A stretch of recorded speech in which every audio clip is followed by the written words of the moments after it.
Government of India act 1955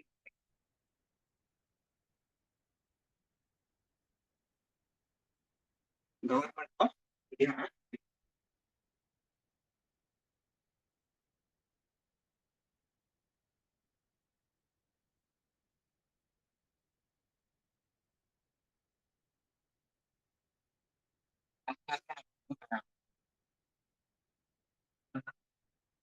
government of India act 1935.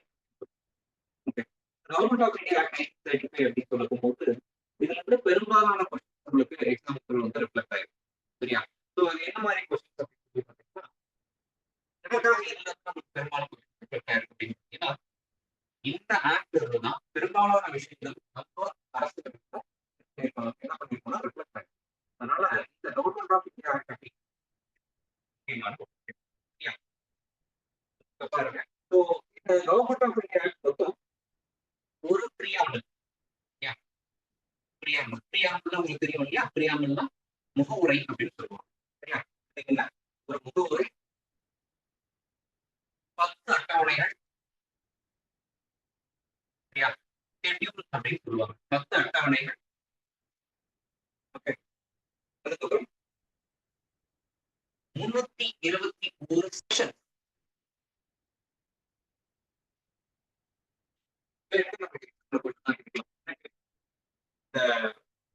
Government of 1935 சரிங்களா? இது என்னவா வந்து எத்தனை பகுதிகளாக வந்துச்சு, எத்தனை அட்டவணைகளாக வந்துச்சு அப்படிங்கிற மாதிரி கொஸ்டின் கேட்கலாம். ஒரு முகவுரை 10 அட்டவணைகள் 323 பகுதிகளாக இது வெளியாச்சு அப்படின்னு சொல்லி சொல்லுவாங்க. சார் சொல்லுங்கம்மா. உங்க வாய்ஸ் கிளியரா இல்ல சார். Hello sir. கேக்குதுங்களா? சார் உங்க வாய்ஸ் கிளியரா இல்ல சார். ஒரு நிமிஷம்.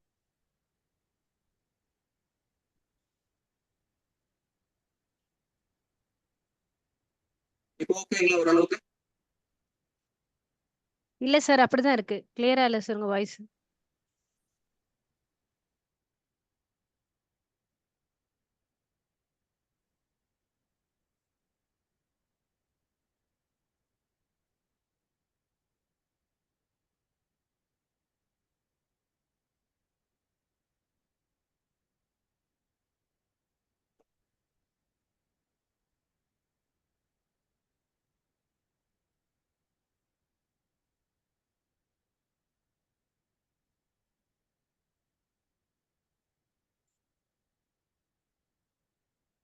பேசினா கேக்குதா? கொஞ்சம் சவுண்டா பேசினா கேக்குதா? இல்ல சார், அப்படிதான் சார் இருக்கு. என்னங்க?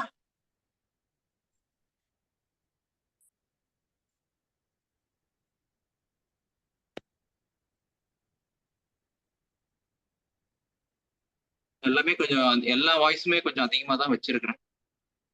ஓகே சார், இப்ப பரவாயில்ல சார், கரெக்டா இருக்கு சார். பரவாயில்லைங்களா? இப்போ ஓகே சார், கரெக்டா இருக்கு சார். சார் மறுபடியும் இது இன்னொரு டைம் சொல்ல முடியுமா சார்? இந்த முகவுரை அதாவது இந்த 1935 இந்திய அரசு சட்டம் அப்படிங்கிறது ஒரு முகவுரை 10 அட்டவணைகள் 321 பகுதிகளாக வெளியாச்சு அப்படிங்கறத தெரிஞ்சுக்கோங்க. சரியா? சரி, ஓகே. இது மட்டும் தெரிஞ்சுக்கோங்க. உள்ள என்னென்ன விஷயங்கள் இம்பார்ட்டன்டா இருக்கு அப்படிங்கறத நம்ம பார்க்கலாம். ஓகே. இந்த ஆக்ட பொறுத்த வரைக்கும் நீங்க கட்டாயம் பொறுமையா நோட் பண்ணுங்க. ரொம்பவே முக்கியமா இருக்கு. சரியா? இதுல ஃபர்ஸ்ட் விஷயமா என்ன கொண்டு வராங்க அப்படின்னு பாத்தீங்கன்னா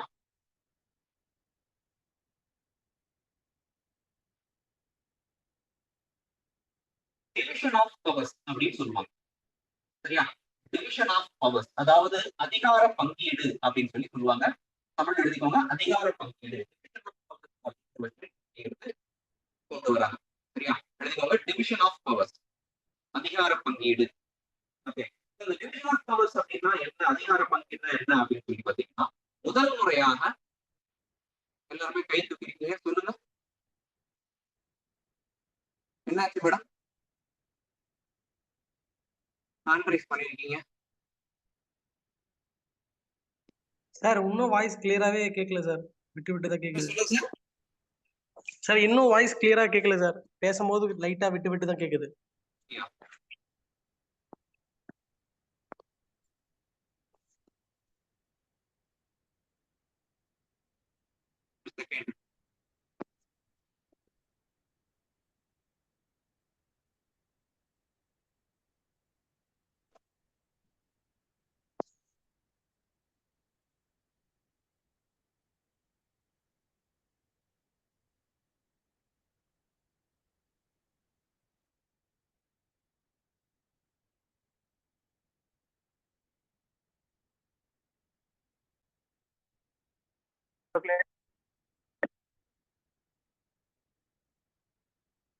இப்ப எல்லாத்துக்கும் கிளியரா இருக்கும்னு நினைக்கிறேன், ரொம்பவே கரெக்டா? இப்ப கிளியரா இருக்கு சார். Okay, thank you. ஸ்டார்ட் பண்ணலாம் பாருங்க. கொஞ்சம் வேகமா போலாம், கொண்டு வர டிவிஷன் ஆஃப் பவர்ஸ் அப்படின்னு சொல்லியிருக்காங்க. டிவிஷன் ஆஃப் பவர்ஸ் அப்படின்னு சொல்ல போனா அதிகார பங்கீடு அப்படின்னு சொல்லியிருக்காங்க. சரியா? இந்த அதிகார பங்கீடு அப்படின்னா என்ன அர்த்தம் அப்படின்னு பாத்தீங்கன்னா, முதல் முறையாக இந்தியால இந்த மாகாணங்கள், மத்தியில மற்றும் பொதுப்பட்டியல் அப்படின்னு சொல்லிட்டு 3ஆ பிரிக்கிறாங்க. பாருங்க, ஃபர்ஸ்ட் வந்து ஃபெடரல் லிஸ்ட் அப்படின்னு சொல்லுவாங்க. Federal list. சரியா? ஃபெடரல் லிஸ்ட் அப்படின்னு சொல்ல போனா மத்திய பட்டியல் அப்படின்னு அர்த்தம். சரியா? அல்லது மத்திய பட்டியல் அப்படின்னு சொல்றாங்க.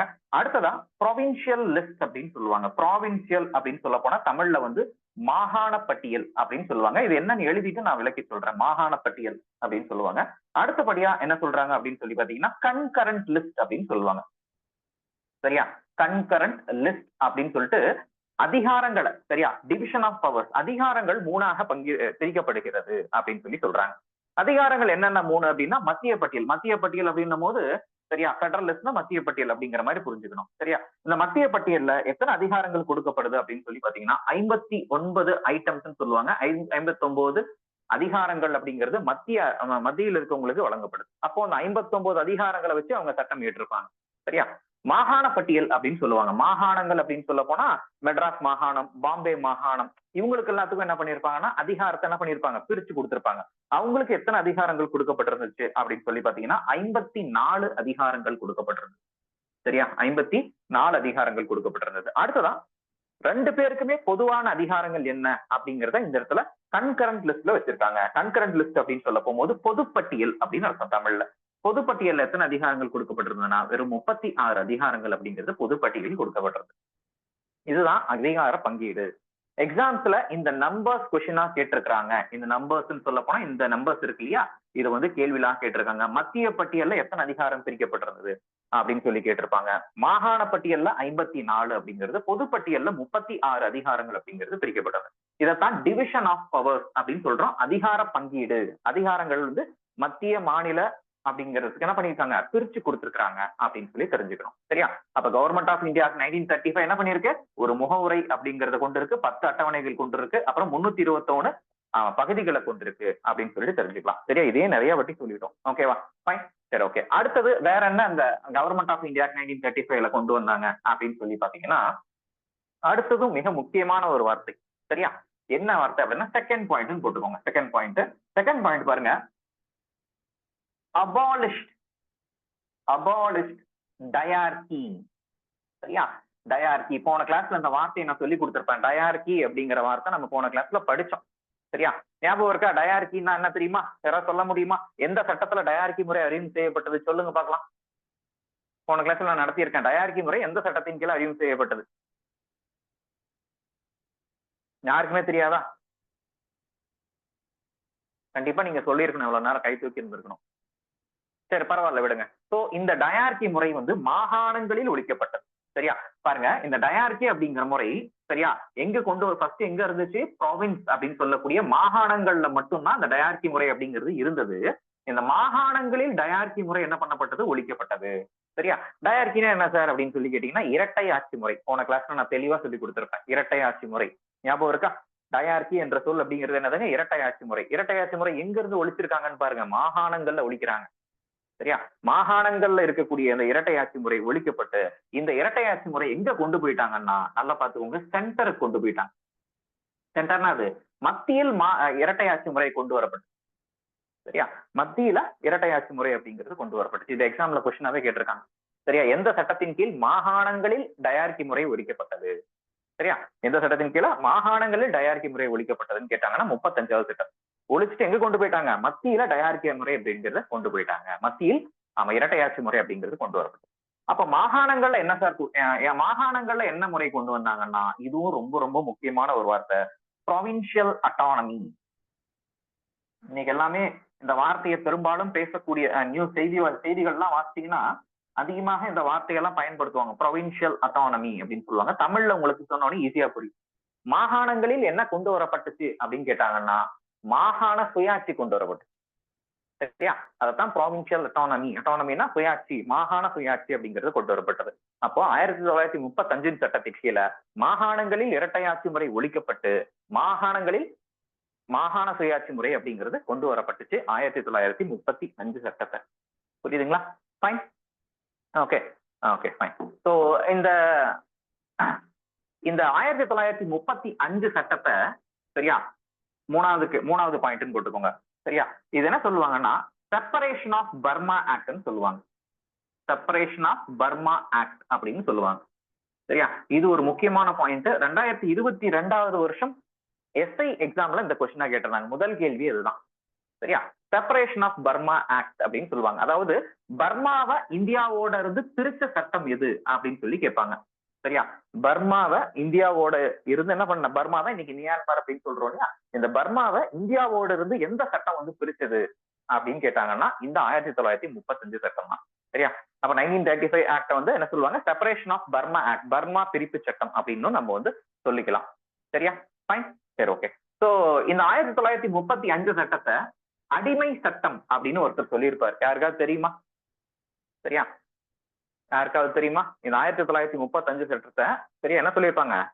ஆக்ட் ஆஃப் ஸ்லேவரி அப்படின்னு சொல்லியிருப்பாங்க. அடிமையின் சட்டம் அப்படிங்கிற மாதிரி சொல்லியிருப்பாங்க. பாலசுந்தர் கை தூக்கியிருக்காரு. யார் சார் சொன்னது? சொல்லுங்க சார். பாலசுந்தர் சார். சரி, ஓகே. அவர் சொன்னார்.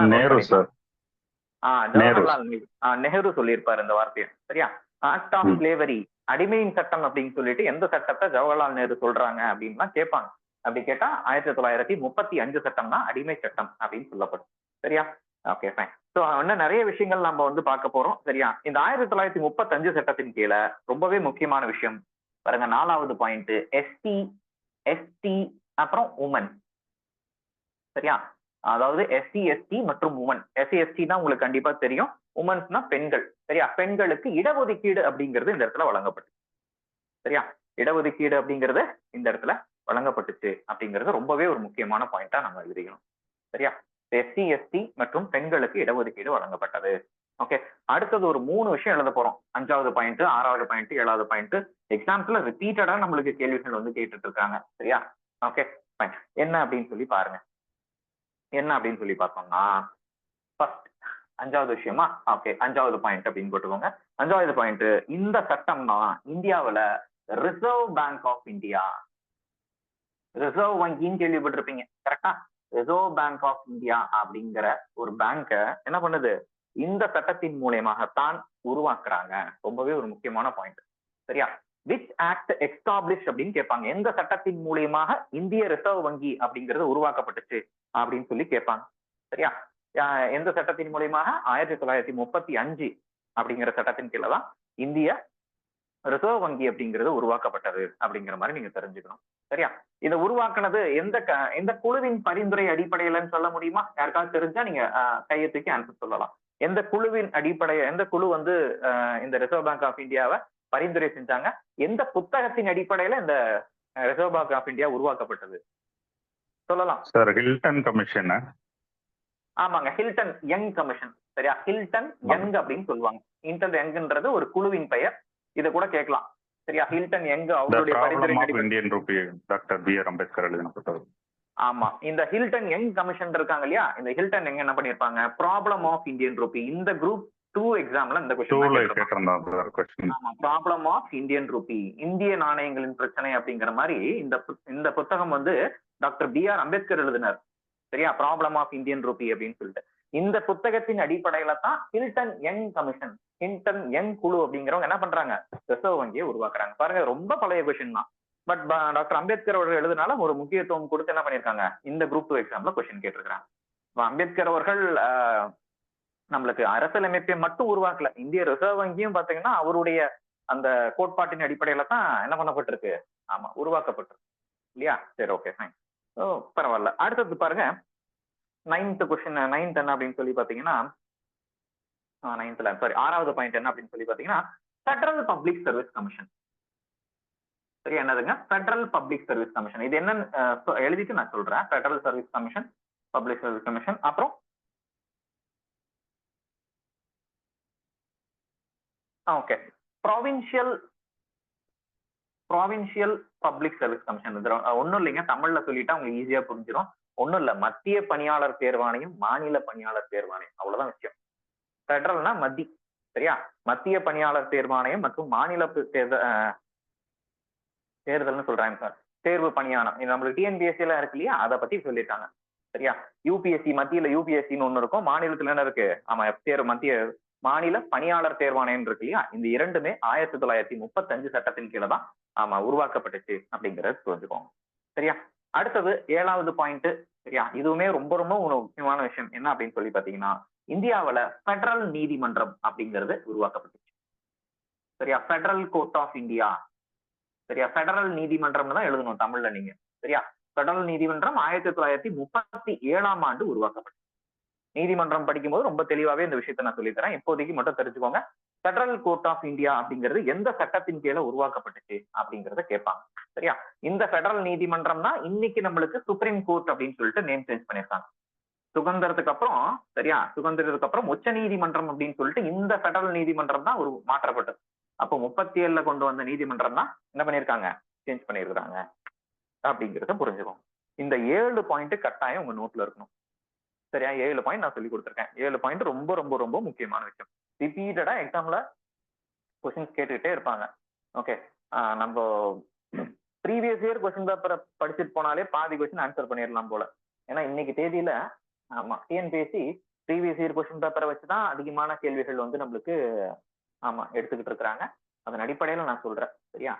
வரலனாலையும் ஏன் சார் வரலன்னு கேட்க கூடாது, ஓகேவா? ஃபைன், சரிம்மா.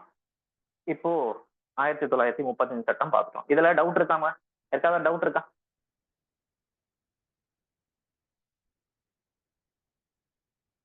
யாருக்காவது டவுட் இல்லையா? டவுட் எல்லாம் அடுத்தது போயிடலாமா? சரிங்க. ஸோ 1935 ஆக்ட் அப்படிங்கிறது நம்மளுக்கு போதுமானது. ஓகே, சரி. ஸோ இதோட என்ன முடிஞ்சது அப்படின்னு சொல்லி பாத்தீங்கன்னா, இந்த வரலாற்று பின்னணி அப்படின்னு சொல்லக்கூடிய ஹிஸ்டாரிக்கல் பேக்ரவுண்ட் ஆஃப் கான்ஸ்டிடியூஷன் அப்படிங்கிறது முடிஞ்சது, சரியா? அப்ப பாருங்க, 1773ல இருந்து நம்ம பார்த்துட்டு இருக்கோம். 1773ல இருந்து ஆமா ஒரு சட்டமா பட்டய சட்டம், இந்திய கவுன்சில் சட்டம், இது எல்லாத்தையும் நம்ம பார்த்துட்டு வந்துருக்கோம். 1935 ஆக்டோட நம்ம இந்த வரலாற்று பின்னணி அப்படிங்கிற டாபிக்கை கம்ப்ளீட் பண்றோம், சரியா? ஃபைன், சரி, ஓகே. ஓகே, அடுத்தது என்ன நடத்த போறோம் அப்படின்னு சொல்லி பாத்தீங்கன்னா, அடுத்தது உங்க சிலபஸ்லயே இந்த பேர் இருக்கும் பாருங்க, என்னன்னு இருக்கும்னா மேக்கிங் ஆஃப் த கான்ஸ்டிடியூஷன் அப்படின்னு இருக்கும். மேக்கிங் ஆஃப் கான்ஸ்டிடியூஷன் அப்படின்ற ஒரு வார்த்தை இருக்கும். அப்படின்னா என்ன தெரியுமா? அரசியலமைப்பின் உருவாக்கம் அப்படின்னு சொல்லியிருப்பாங்க, சரியா? இப்போ சிலபஸ்க்குள்ள நம்ம மெயினா நம்ம உள்ள என்ட்ரு ஆகிறோம், சரியா? அரசியலமைப்பின் உருவாக்கம் அப்படிங்கிற மாதிரி சொல்லியிருப்பாங்க. இந்த லாஸ்டா ஒரு டெஸ்ட் கொடுத்தேன், எழுதுனீங்களா? ஒரு 15 கொஸ்டின் பயனுள்ளதா இருந்துச்சா? ஒரு 15 கேள்விகள் கொடுத்திருந்தேன், ஆன்சர் பண்ண முடிஞ்சுச்சா? ஆமா, இதுக்குமே இந்த கிளாஸுக்குமே நான் ஒரு 25 கொஸ்டின்ஸ் ரெடி பண்ணியிருக்கிறேன், சரியா? இந்த கிளாஸை கவனிச்சீங்கன்னா அந்த 25 கொஸ்டின்ஸ் உங்களால ஈஸியா அட்டன் பண்ண முடியும். அதை அட்டன் பண்ணிட்டாலே நீங்க எக்ஸாமுக்கு தயாரான மாதிரி தான். இந்த மாதிரி கொஞ்சம் கொஞ்சமா டெஸ்ட்ல பார்த்துட்டு வந்தாலே, சரியா? சரி, okay. Making of the constitution ரொம்பவே ஒரு முக்கியமான ஒரு டாபிக். இதுதான் சிலபஸ்ல நம்ம ஃபர்ஸ்ட் ஆரம்பிக்கக்கூடியது.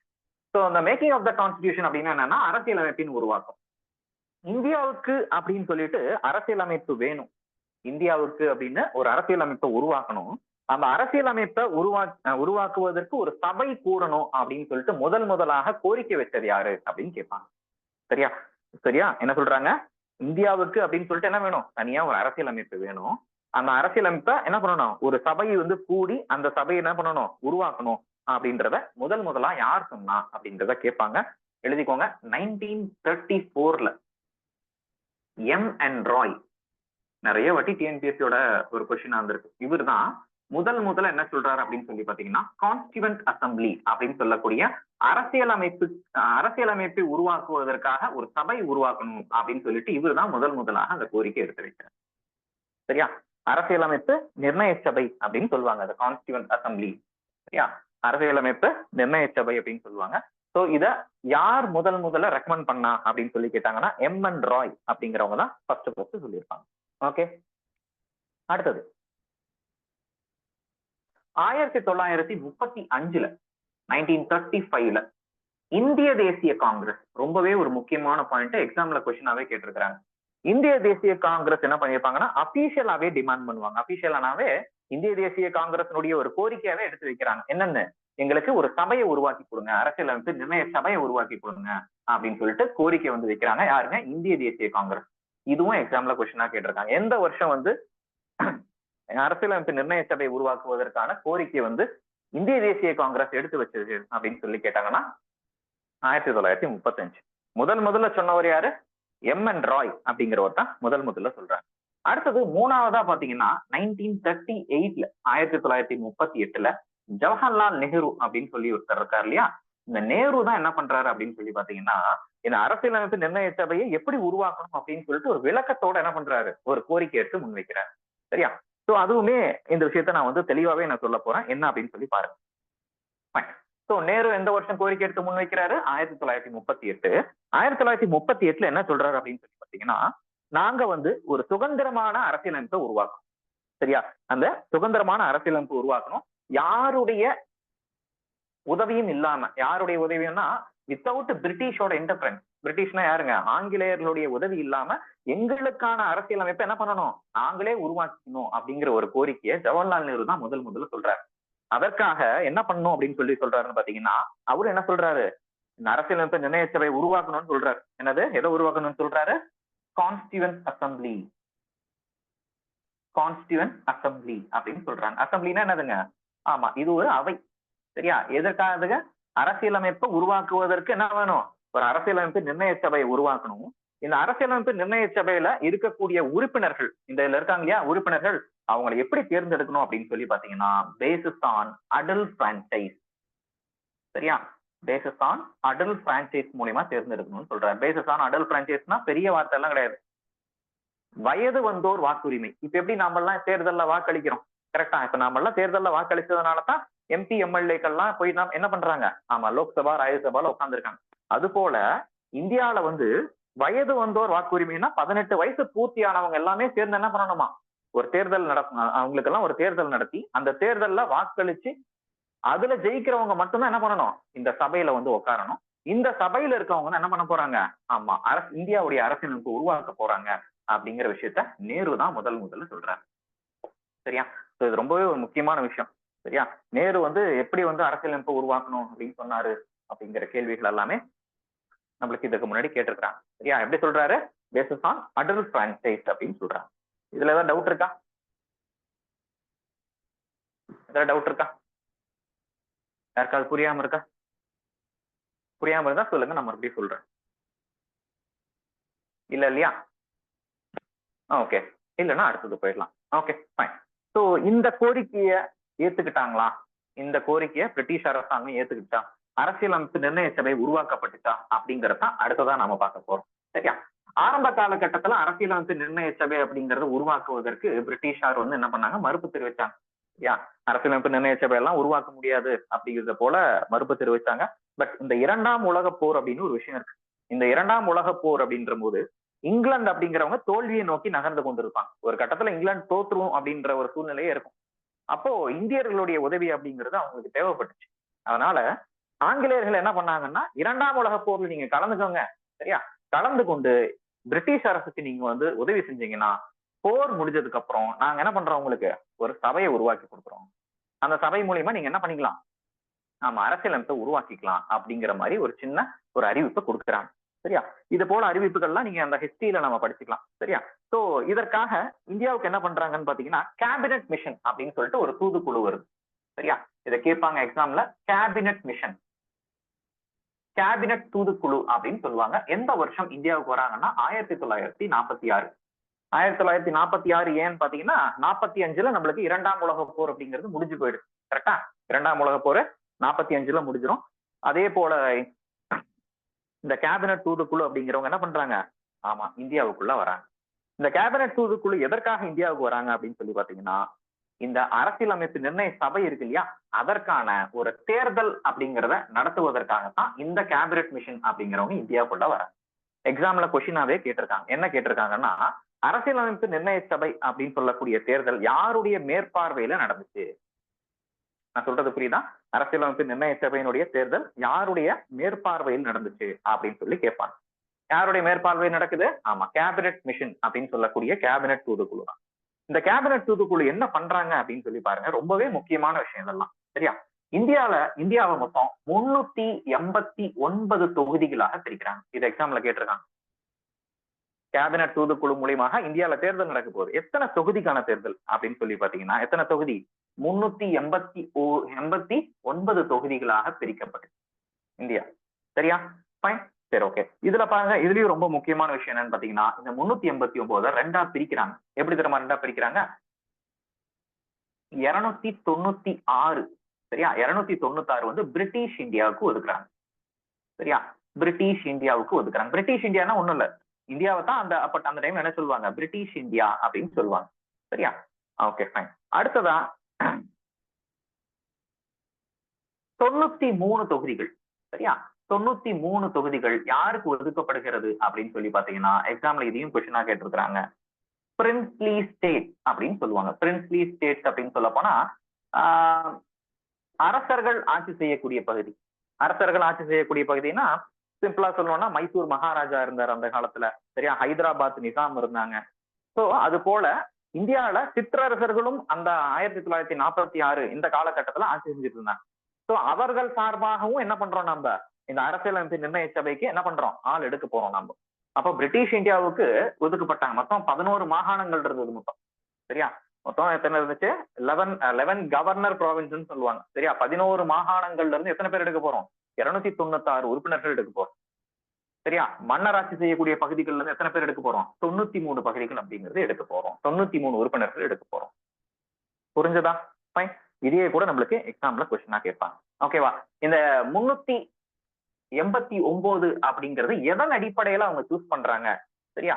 எப்படி வந்து 389 சூஸ் பண்றாங்கன்னா, பாருங்க, 10 லட்சம் மக்களுக்கு ஒரு உறுப்பினர் அப்படிங்கிற அடிப்படையில தான் இதை வந்து என்ன பண்ணிருக்காங்க? 389 அப்படின்னு சொல்லியிருக்காங்க. சரியா? இதை கூட எக்ஸாம்ல கொஸ்டினா கேட்பாங்க. சரியா? எத்தனை லட்சம் மக்களுக்கு ஒரு உறுப்பினர் வந்து தேர்ந்தெடுக்கப்பட்டாரு? சரியா? புக்ல என்ன பண்ணிருக்காருன்னா 1 மில்லியன் கொடுத்திருக்காங்க. 1 மில்லியன்னா 10 லட்சம். சரியா? அப்போ ரஃபா, சரியா, ரஃப்லி தான், எக்ஸாக்டா கிடையாது. 1 மில்லியன் பாப்புலேஷனுக்கு ஒரு உறுப்பினர் என்ற அடிப்படையில் 389 தொகுதிகளாக இந்தியா வந்து பிரிக்கப்பட்டுச்சு அப்படிங்கிற மாதிரி நீங்க புரிஞ்சுக்கலாம். ஓகேவா? ஃபைன். சரி, ஓகே, ஃபைன். சரி, இது ரொம்பவே ஒரு முக்கியமான விஷயம். சரியா? சோ இதுலயும் ரொம்ப முக்கியமான விஷயம் என்ன அப்படின்னு சொல்லி பாத்தீங்கன்னா, இந்த பிரிட்டிஷ் இந்தியா இருக்கு பாத்தீங்களா? இந்த பிரிட்டிஷ் இந்தியாவில இருக்கக்கூடியவங்க எல்லாமே எலக்ட் பண்ணி எடுப்பாங்க. எலக்ட்னா என்னதுங்க? தேர்தல் நடத்துவாங்க. அந்த தேர்தல்ல வாக்களித்து அதுல யார் ஜெயிக்கிறாங்களோ அவங்களதான் என்ன பண்ணுவாங்க? அரசியலமைப்பு நிர்ணய சபை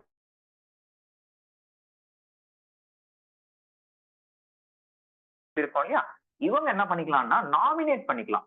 நாமினேட்னா என்ன தெரியுமா அர்த்தம்? நியமனம் பண்ணிக்கலாம்னு அர்த்தம். சரியா? அப்ப அந்த அரசர் பார்த்து அந்த அரசவையில இருக்கக்கூடிய ஏதோ ஒரு உறுப்பினர் என்ன பண்ணலாம்? ஆமா, இந்த அரசியலமைப்பு நிர்ணய சபைக்கு அனுப்பி வைக்கலாம்.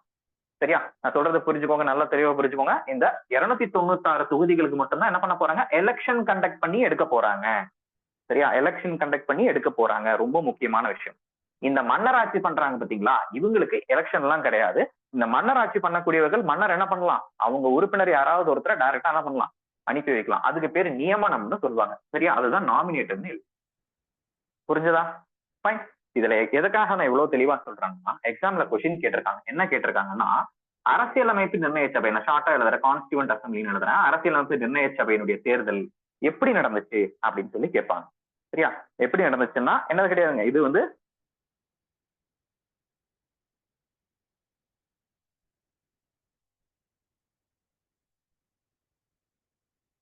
சரியா? ஓகே. இதுல இருக்கக்கூடிய உறுப்பினர்கள் என்ன பண்ணாங்க? Partly elected. பார்ட்லி எலெக்டட் அப்படின்னு சொல்லலாம். பாதி பேர் தேர்ந்தெடுக்கப்பட்டனர். தேர்ந்தெடுக்கனா என்ன பண்றாங்க, எலெக்ட் பண்றாங்க. மீதி பாதி பேர் பார்ட்லி என்னதுங்க, நாமினேட்டட் அப்படின்னு சொல்லுவாங்க. பாதி பேர் வந்து நியமன உறுப்பினராக தேர்ந்தெடுக்கப்பட்டனர் அப்படின்னு சொல்லி சொல்லுவாங்க. இதெல்லாம் எக்ஸாம்ல கொஸ்டினாவே கேட்டிருக்காங்க. அரசியலமைப்பு நிர்ணய சபையினுடைய உறுப்பினர்கள் எப்படி தேர்ந்தெடுக்கப்பட்டாங்க, தேர்தல் வச்சுதான் தேர்ந்தெடுக்கப்பட்டாங்க. ஆனா இதுல பாதி பேர் தேர்ந்தெடுக்கப்பட்டவர்கள், பாதி பேர் நியமன உறுப்பினர்களாக இருந்தாங்க அப்படின்னு சொல்லிட்டு இந்த இடத்துல நம்ம பார்க்க போறோம். சரியா, ஃபைன். இதுல புரியுதா? இதுல டவுட் இருக்கா? இந்த டவுட் இருந்தா இப்பயே கேட்டுருங்க. டவுட்ஸ் இருக்கவங்க கையை தூக்கிடுங்க. இருக்கீங்களா? கொஞ்சம் வேகமா போற மாதிரியும் இருக்கும். அப்படி ஏதாவது இருந்தா டக்குன்னு நீங்க சொல்லணும். எதுவும் இல்லையா? சரி, ஓகே. இப்போ தேர்தல் நடக்க போகுது. அந்த தேர்தலுக்கான விஷயங்களை தான் நம்ம பார்க்க போறோம். ஓகே, அன்மியூட் பண்ணுங்க. அன்மியூட் பண்ணி சொல்லுங்கம்மா. அதீனா அப்படின்னு நினைக்கிறேன். சொல்லலாமா? சொல்லுங்க. கௌசல்யா சொல்லுங்கம்மா. ஹலோ சார், இப்போ சொன்னீங்களா சார் அந்த பார்ட்லி எலெக்டட், அது மட்டும் கொஞ்சம் ரிப்பீட் பண்றீங்களா சார்? அதாவது ஒரு சபைனா அந்த சபையில தேர்ந்தெடுக்கப்பட்ட உறுப்பினர்கள் அப்படின்னு சொல்ல போனா அவங்கள வந்து எலெக்டர்னு சொல்லுவோம். சரியா, தேர்ந்தெடுக்கப்பட்ட உறுப்பினர் எலெக்டர்னு சொல்லுவோம். நாமினேட்டர் அப்படின்னா நியமன உறுப்பினர்கள்னு சொல்லுவோம். அப்ப அரசியலமைப்பு நிர்ணய சபையில தேர்ந்தெடுக்கப்பட்ட உறுப்பினர்களும் இருக்க போறாங்க, நியமன உறுப்பினர்களும் இருக்க போறாங்க. இந்த நியமன உறுப்பினர்கள் எங்க இருந்து வருவாங்கன்னா அரசர்கள் ஆட்சி செய்யக்கூடிய அந்த பகுதிகள்ல இருந்து நியமன உறுப்பினர்கள் வருவாங்க. மீதி பகுதிகளுக்கு எல்லாத்துக்குமே நம்ம எலெக்ஷன் கண்டக்ட் பண்ண போறோம். எத்தனை பகுதிகள் மீதி? மொத்தம் 296 தொகுதிகளுக்கு நான் இப்போ எலெக்ஷன் கண்டக்ட் பண்ண போறேன். எலெக்ஷன் எப்ப நடக்குதுன்னு பாத்தீங்கன்னா ஜூலை ஆகஸ்ட் மாதம். சரியா, 1946 நடக்கும். ஓகேவா, ஃபைன். அடுத்தது கௌசல்யா சொல்லுங்கம்மா. கௌசல்யா சொல்ல முடியுதா? வா, சொல்லுங்கம்மா. சார், இப்ப 296ல இருந்து 11 உறுப்பினர்கள் தேர்ந்தெடுக்கிறதா சொன்னீங்கல்ல சார்? 296ல இருந்து 11 உறுப்பினர்கள் இல்லம்மா, 11 மாகாணங்கள்ல இருந்து தேர்ந்தெடுக்க போறாங்கன்னு சொன்னேன். 11 மாகாணங்கள், 11 கவர்னர் ஆட்சி செய்யக்கூடிய மாகாணங்கள்ல இருந்து 296 உறுப்பினர்கள் தேர்ந்தெடுக்க போறோம்.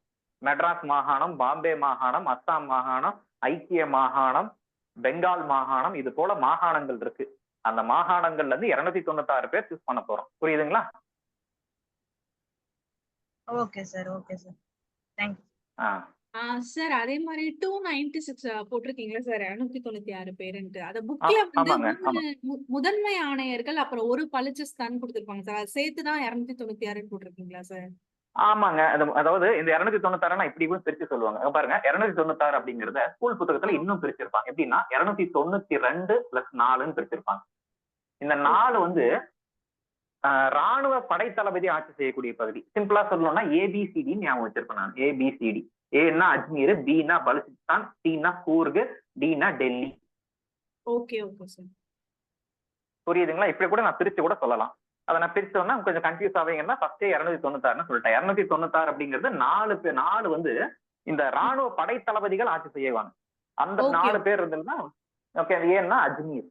சரியா, ஏன்னா அஜ்மீர், பீன்னா பலுச்சிஸ்தான், சீனா கூர்க், டின்னா டெல்லி. இப்போ ஓகேவா? Okay sir, thank you sir, thank you sir. வேறம்மா, வேற யாராவது? சௌந்தரிக்கா, கஸ்தூரி கௌதம் சொல்லுங்கம்மா. யாரும் இல்லையா? சரிம்மா, நம்ம அப்படியே போயிடலாம். இப்போ எலெக்ஷன் கண்டக்ட் பண்ண போறோம். அந்த ABC இதெல்லாம் பாத்துட்டீங்க இல்லையா? சரி, ஓகே. சோ இந்த எலெக்ஷன் அப்படிங்கிறது எல்லா மக்களும் வாக்களிச்சாங்களா அப்படின்னு சொல்லி கேட்டா கிடையாது. லிமிட்டட் அடல்ட் பிரான்ச்சைஸ் தான். லிமிட்டட் அடல்ட் பிரான்ச்சைஸ்னா இந்தியாவில இருக்கக்கூடிய எல்லா மக்களுமே வாக்களிக்கல. ஜவஹர்லால் நேரு தான் சொன்னார். எப்படி சொன்னார் ஜவஹர்லால் நேரு? அடல்ட் பிரான்ச்சைஸ்ன்னு சொல்றாரு. யூனிவர்சல் அடல்ட் பிரான்ச்சைஸ் அப்படின்னு ஒரு வார்த்தை இருக்கு. யூனிவர்சல் அடல்ட் பிரான்ச்சைஸ்னா ஒண்ணும் கிடையாது, வயது வந்தோர் வாக்குரிமை. 18 வயசு பூர்த்தி அடைஞ்சவங்க எல்லாருமே வாக்களிக்கணும்னு தான் ஜவஹர்லால் நேரு கேட்டாரு. ஆனா அவங்க பிரிட்டிஷ் கவர்மெண்ட் இந்த அரசியலமைப்பு நிர்ணய சபைக்கான தேர்தலை யூனிவர்சல் அடல்ட் பிரான்ச்சைஸா நடத்தல. அதாவது வயது வந்தோர் வாக்குரிமை தேர்தலா நடத்தல. யாரெல்லாம் படிச்சவன், யாருகிட்ட எல்லாம் சொத்து இருக்குது, யாரெல்லாம் பிரிட்டிஷ் கவர்மெண்ட்டுக்கு வரி செலுத்துறான், புரியுதுங்களா? சோ இந்த மாதிரி இருக்கக்கூடியவர்களுக்கு மட்டும்தான் வாக்குரிமை அப்படிங்கிறது கொடுத்தாங்க. சரியா? அப்போ இந்த தேர்தல் எப்படி நடந்துச்சு இந்த மாதிரியும் கேட்பாங்க. யுனிவர்சல் அடல்ட் பிரான்ச்சைஸா நடந்துச்சா, வயது வந்தோர் வாக்குரிமை நடந்துச்சான்னு கேட்டாங்கன்னா இல்லைன்னு சொல்லணும். புரியுதுங்களா? சோ இப்படிதான் இந்த தேர்தல் நடந்துச்சு. ஒரு வழியா இந்த தேர்தல் அப்படிங்கிறது முடிஞ்சு இப்போ ஜெயிக்க போறாங்க. யார் எவ்வளவு ஜெயிக்கிறாங்க அப்படின்னு சொல்லி பாத்தீங்கன்னா, இந்திய தேசிய காங்கிரஸ். இந்திய தேசிய காங்கிரஸ் அப்படின்றவங்க 208 தொகுதிகள் அப்படிங்கிறது ஜெயிக்கிறாங்க. சரியா? அடுத்தது முஸ்லிம் லீக் அப்படின்னு சொல்லுவாங்க. முஸ்லிம் லீக் பத்தி நம்மளுக்கு இப்ப குரூப் 2ல கூட ஒரு கேள்வி கேட்டிருந்தாங்க. முஸ்லிம் லீக் அப்படின்னு சொல்லக்கூடியவங்க 73 தொகுதிகள் ஜெயிச்சிருந்தாங்க. சரியா? ஓகே. அடுத்தது இண்டிபெண்டன்ட் கேண்டிடேட் அப்படின்னு சொல்லுவாங்க. இண்டிபெண்டன்ட் கேண்டிடேட் அப்படின்னு சொல்ல போனா இந்த சுயேட்சை வேட்பாளர்கள்னு சொல்லுவீங்க, கேள்விப்பட்டிருப்பீங்க. சுயேட்சை வேட்பாளர்கள், சுயேட்சை வேட்பாளர்கள் மொத்தம் 15 பேர் ஜெயிச்சாங்க மொத்தம். இதுதாங்க இந்த தேர்தலுக்கான முடிவு. என்ன தேர்தல்? அரசியலமைப்பு நிர்ணய சபையினுடைய தேர்தல். சரியா? இந்த நம்பர்ஸ் ரொம்ப ரொம்ப ரொம்பவே முக்கியமான விஷயம். எக்ஸாம்ல நிறைய வாட்டி கேட்டிருக்கான். அரசியலமைப்பு நிர்ணய சபை தேர்தல்ல காங்கிரஸ் எவ்வளவு ஜெயிச்சாங்க, முஸ்லீம் லீக் எவ்வளவு ஜெயிச்சாங்க, ஆமா இண்டிபெண்டன்ட் கேண்டிடேட் எவ்வளவு ஜெயிச்சாங்க அப்படிங்கிறத கேட்பாங்க. சரியா? மீதி நம்ம 93 தொகுதிகள் ஒதுக்கணும். யாருக்கு? மன்னர்கள் ஆட்சி செய்வதற்கு 93 பேர் உங்க இடத்துல இருந்து என்ன பண்ணலாம், இந்த சபைக்குள்ள வரலாம் அப்படின்னு சொல்லிட்டு அவங்க கிட்ட சொன்னோம். ஆனா அந்த மன்னர்கள் ஆரம்பத்துல என்ன சொன்னாங்கன்னா, நாங்க அரசியலமைப்பை உருவாக்குறதுக்கு நாங்க பங்கேற்றுக்க மாட்டோம், நாங்க இந்தியாவிலே சேரல, நாங்க தனி அப்படிங்கிற மாதிரி ஆரம்பத்துல இந்த மன்னர்கள் எல்லாமே சொல்லிட்டாங்க. ஆனா இந்தியா சுதந்திரம் வாங்கினதுக்கு அப்புறம் எல்லாருமே என்ன பண்ணிட்டாங்க, ஆமா உள்ள வந்துட்டாங்க. ஆரம்பத்துல அவங்க உள்ள வரல அப்படிங்கறத மட்டும் தெரிஞ்சுக்கிட்டா போதும். புரிஞ்சதா? இப்ப பாருங்க, தேர்தல் முடிஞ்சிருச்சு. தேர்தல் யாருடைய தலைமையில் நடந்துச்சு? கேபினெட் குழுவுடைய தலைமையில தேர்தல் நடந்துச்சு. யார் யார் எவ்வளவு ஜெயிச்சிட்டாங்க அப்படின்னு சொல்லிட்டு நம்ம பார்த்தோம். இப்ப தேர்தல் நடந்து முடிஞ்சிருச்சு. இதெல்லாமே ஒரு இத்தனை பேர் எல்லாமே ஜெயிச்சிட்டாங்க. இப்ப என்ன பண்ண போகுது? சபை கூட போகுது. சரியா? இதுல இருந்துதான் நம்ம கான்ஸ்டிடியூஷனா நம்ம ரொம்ப தெளிவாவே படிக்க ஆரம்பிக்க போறோம். சரியா? இப்போ சபை கூட போகுது. என்ன சபை கூட போகுது? கான்ஸ்டியூவன்ட் அசம்பிளி அப்படின்னு சொல்லக்கூடிய அரசியலமைப்பு நிர்ணய சபை அப்படிங்கிறது கூட போகுது. சரியா? அரசியலமைப்பு நிர்ணய சபை அப்படிங்கிறது கூட போகுது. அதற்கான தேர்தல் முடிஞ்சிச்சு இல்லையா? அப்ப இந்த அரசியலமைப்பு நிர்ணய சபையினுடைய முதல் கூட்டத்தொடர் டிசம்பர் 9, 1946 அப்படிங்கிறது நடக்குது. டிஎன்பிஎஸ்ல ஒரு 10 வாட்டி, ஒரு 20 வாட்டி கூட கொஸ்டின் கேட்டிருப்பாங்க. கார்த்திக் சொல்லுங்க. கார்த்திக் அன்மியூட் பண்ணா நீங்க பேசுங்க. சரியா? Okay fine. டிசம்பர் 9, 1946 ஆண்டு முதலாக அரசியலமைப்பு நிர்ணய சபையினுடைய தேர்தல் நடக்குது. சரி, முதல் கூட்டத்தொடர் நடக்குது. சொல்லுங்க கார்த்திக்.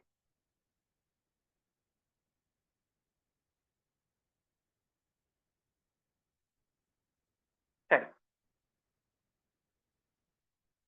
நீங்க பேசுங்க, எனக்கு கேட்கு.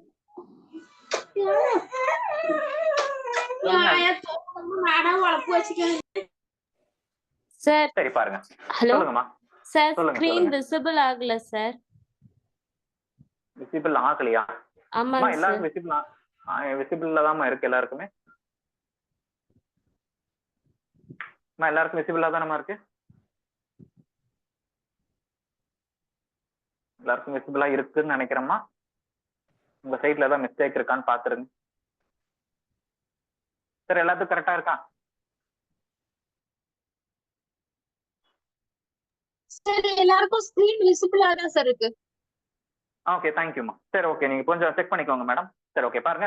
டிசம்பர் 9, 1946 தான் அரசியலமைப்பு நிர்ணய சபையினுடைய ஃபர்ஸ்ட் கூட்டத்தொடர், முதல் கூட்டத்தொடர் என்பது நடக்குது. சரியா? முதல் கூட்டத்தொடர் எப்போ நடந்துச்சுன்னு கேட்பாங்க.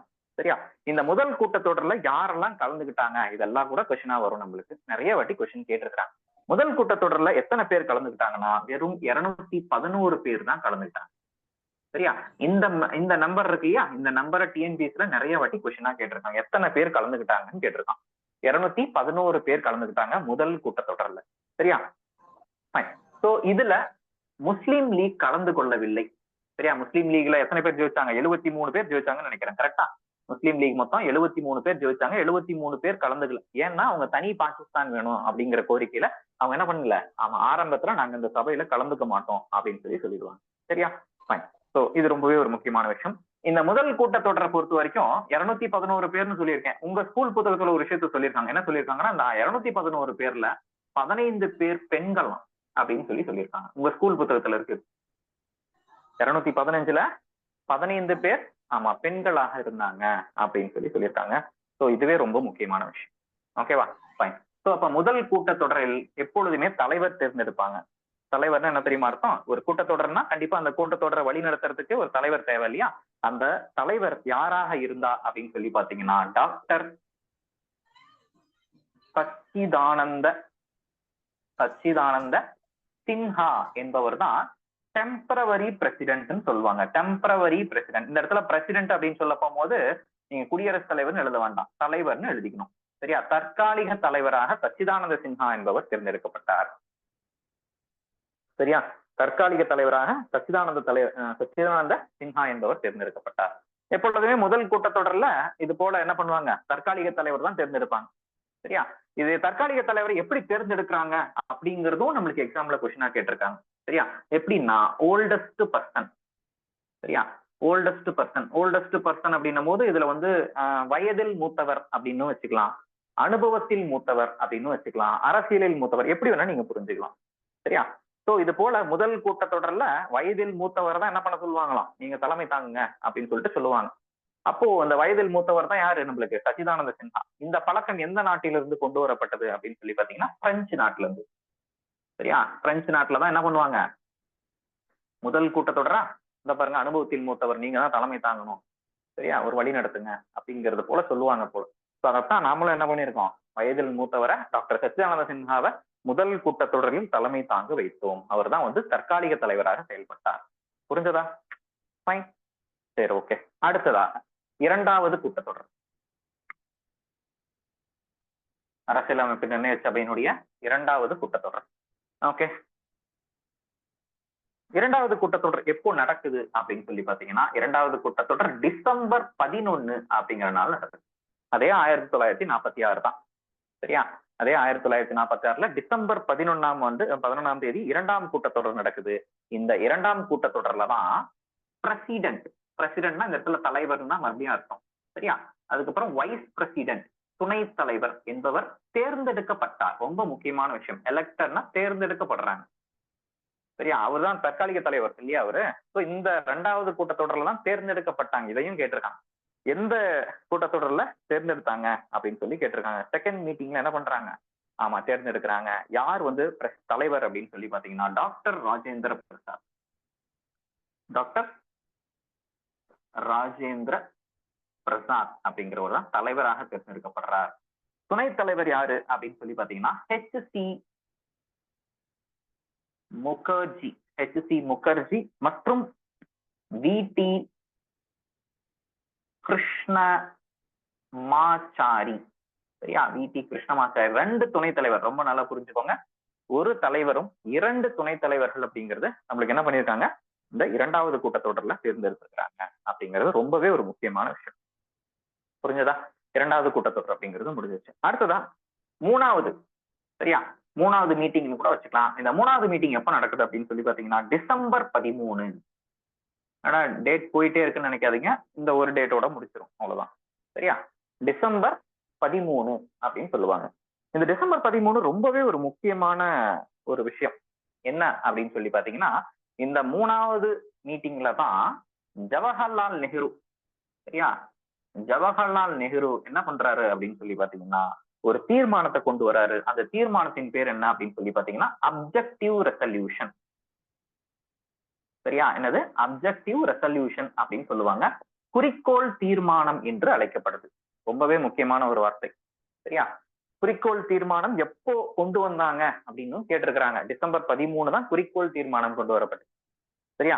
இதை யார் கொண்டு வந்தாங்க அப்படிங்கிற விஷயத்தையும் கேட்டிருக்கிறாங்க. ஜவஹர்லால் நேரு தான் என்ன பண்றாரு, இந்த குறிக்கோள் தீர்மானத்தை கொண்டு வர்றாரு. குறிக்கோள் தீர்மானம்னா என்ன, எதற்காக கொண்டு வரணும் அப்படின்னு ஒரு கேள்வி இருக்கலாம். அப்படி இருந்தா பாருங்க, நான் சொல்றேன், சிம்பிளா சொல்லிடுறேன்.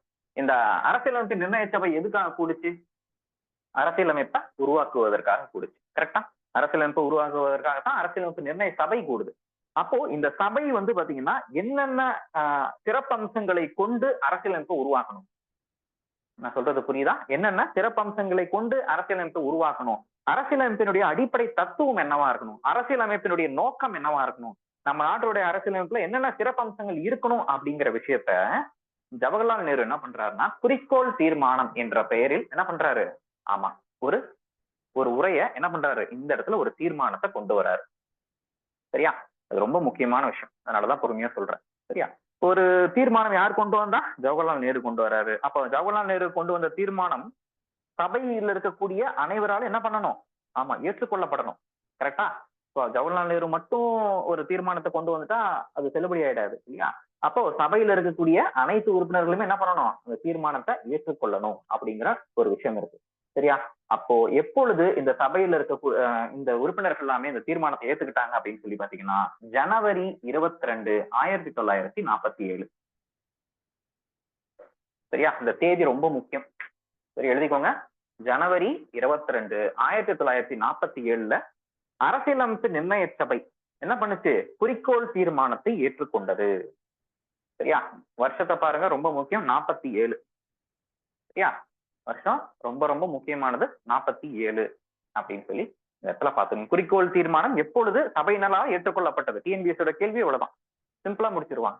எப்போ? ஜனவரி 22, 1947 இது வந்து ஏற்றுக்கொள்ளப்பட்டது அப்படிங்கிற மாதிரி இந்த இடத்துல நீங்க போதும். சரியா? Okay, fine. சரி, ஓகே. அடுத்தது 47 வந்துட்டோம் இல்லையா? 47 வந்து கிட்டத்தட்ட நம்மளுக்கு என்ன கிடைக்க போகுது இந்த வருஷம்? ஆமா, சுதந்திரம் வாங்க போறோம். சுதந்திரம் வாங்குற விஷயம் ரொம்பவே ஒரு முக்கியமானது. சரியா? ஸோ அதை தான் இப்ப அடுத்தது தெரிஞ்சுக்க போறோம். சரி, ஓகே. என்ன அப்படிங்கிறத பாருங்க. சரி, என்ன அப்படின்னு சொல்லி பாத்தீங்கன்னா, இந்தியன் இண்டிபெண்டன்ட் ஆக்ட்னு போட்டுக்கோங்க. இந்தியன் இண்டிபெண்டன்ட் ஆக்ட் அப்படின்னு சொல்லி போட்டுக்கோங்க. இந்திய சுதந்திர சட்டம் 1947. சரியா? இதெல்லாமே எக்ஸாம்ல கொஸ்டினா கேட்பாங்க. இந்திய சுதந்திர சட்டம் எப்ப கொண்டு வரப்பட்டுச்சு, யாரால அறிவிக்கப்பட்டது, எப்போ சுதந்திரம் கொடுக்குறேன்னு சொன்னாங்க, எல்லாமே கேட்பாங்க. சரியா? ஆல்ரெடி நம்ம வந்து என்ன பண்ணிருக்கோம்? 2ஆம் உலக போர்ல பிரிட்டிஷாருக்கு உதவி செஞ்சிருக்கோம். கரெக்டா? இந்த பிரிட்டிஷாருக்கு உதவி செஞ்சதுனால அவங்க என்ன பண்ண போறாங்க? நம்மளுக்கு ஆமா சுதந்திரம் கொடுக்க போறாங்க. யார் சுதந்திரம் கொடுக்க போறாங்கன்னா, பிரிட்டிஷ் பிரதமரான கிளமண்ட் அட்லி. சரியா? பேர் என்ன? கிளமண்ட் அட்லி அப்படின்னு சொல்லிட்டு பிரிட்டன் பிரதமர் என்ன பண்றாரு? இந்திய சுதந்திர சட்டம் அப்படிங்கிற ஒரு அறிக்கை என்ன பண்றாரு? வெளியிடுறாரு. இந்த அறிக்கை எப்பொழுது வெளியிடப்படுது அப்படின்னு சொல்லி பாத்தீங்கன்னா, பிப்ரவரி 20, 1947. ரொம்பவே முக்கியமான ஒரு விஷயம். சரியா? பிப்ரவரி 20, 1947 என்ன பண்றாரு? பிரிட்டன் பிரதமரான கிளமண்ட் அட்லி என்ன சொல்றாரு? இந்தியாவுக்கு என்ன பண்ண போறோம்? இந்தியாவுல ஆங்கிலேயருடைய ஆட்சி என்ன பண்ண போகுது? முடிவுக்கு கொண்டு வர போறோம். எப்ப முடிவுக்கு கொண்டு வர போறோம்னா, ஜூன் மாதம் 1948 சொல்லியிருந்தார். பாருங்க, ஆக்சுவலா அவங்க என்ன சொல்லியிருந்தாங்க? ஆமா, ஜூன் மாதம் 1948 தான், ஜூன் 30 கூட போட்டுக்கலாம், டேட்டோட சொல்லியிருக்காங்க. சரியா? ஜூன் 30, 1948 தான் நாங்க கிளம்புறோம், இந்தியா விட்டு நாங்க கிளம்பிடுவோம் அப்படின்னு சொல்லிட்டு அட்லி பிரபு சொல்லியிருக்காரு. சரியா? சோ இதற்கு நடுவுல இந்தியாவில வந்து நிறைய பிரச்சனைகள் இருந்தது. என்ன பிரச்சனைனா, இந்தியாவும் பாகிஸ்தானும் பிரிக்கணும். கரெக்டா? இந்து முஸ்லிம் சண்டை அப்படிங்கிறது இந்தியாவில இருக்குது. இது எல்லாத்தையும் தீர்த்து வைக்கிறதுக்காகத்தான் யார் அனுப்புறாங்க அப்படின்னு சொல்லி பாத்தீங்கன்னா, யார் அனுப்புறாங்க? ஆமா, எல்லாத்துக்கும் தெரிஞ்ச விஷயம். யாரு? Mountbatten. சரியா? மவுண்ட் பேட்டன் பிரபு இருக்கார் இல்லையா? அந்த மவுண்ட் பேட்டன் பிரபு என்ன பண்றாங்க? ஆமா, இதற்காகத்தான் வராரு. எதுக்கு? இந்த இந்து முஸ்லிம் பிரச்சனையை தீர்த்து வைக்கணும், இந்தியாவும் தனியாவும் பாகிஸ்தான தனியாவும் என்ன பண்ணணும்? பிரிக்கணும் அப்படிங்கிற நோக்கத்தோட தான் மவுண்ட் பேட்டன் பிரபு என்ன பண்றாங்க? இந்தியாவுக்கு அனுப்பி வைக்கிறாங்க. அவங்க பாருங்க, ஆரம்பத்துல 48 தான் போகிறதா இருந்தாங்க. ஆனா மவுண்ட் பேட்டன் பிரபு என்ன பண்ணாரு? இந்தியாவுக்குள்ள வந்து சீக்கிரமே என்ன பண்ணிட்டாரு? ரெண்டு தரப்புமே திருப்தி அடையும் வகையில, அதாவது ரெண்டு தரப்புமே திருப்தி அடையும் அப்படின்னு சொல்ல போனா, இந்திய தேசிய காங்கிரஸும் திருப்தி அடையும் வகையில, முஸ்லீம் லீகும் திருப்தி அடையும் இல்ல, திருப்தி இல்ல, பட் என்ன பண்றது, ஏதோ ஒரு முடிவு எடுத்துதானே ஆகணும். அதனால இந்த மவுண்ட் பேட்டன் பிரபு என்ன பண்றாரு? ஒரு திட்டத்தை கொண்டு வராரு. அந்த திட்டத்தின் பேர் தான் ஜூன் 3 பிளான் சொல்லுவாங்க. சரியா? June 3 plan. இது எக்ஸாம்ல கேட்டிருக்காங்க. ஜூன் 3 திட்டம் யாருது? சரியா? என்ன கேட்டிருக்காங்க? ஜூன் 3 திட்டம் யாரோடது அப்படின்னு சொல்லி கேட்பாங்க. லார்ட் மவுண்ட் பேட்டன் பிரபு கொண்டு வந்த திட்டம் பேர் தான் ஜூன் 3 திட்டம். சரியா? இந்த ஜூன் 3 திட்டத்தை என்ன சொல்லுவாங்கன்னா, மவுண்ட் பேட்டன் திட்டம்னு சொல்லுவாங்க. சரியா? இது பெருசா ஒண்ணும் சொல்ல கிடையாது. என்ன சொல்லிச்சுன்னா, இந்தியா தனியா பாகிஸ்தான் தனியா நாங்க பிரிச்சுக்கிறோம் அப்படின்னு சொல்லிட்டு அந்த எல்லை பகுதிகள் எல்லாத்தையுமே பிரிச்சு ரெண்டு பேர் கையில என்ன பண்ணிட்டாங்க? ஆமா, இதுதான் அப்படின்னு சொல்லிட்டு முடிவு பண்ணிட்டாரு.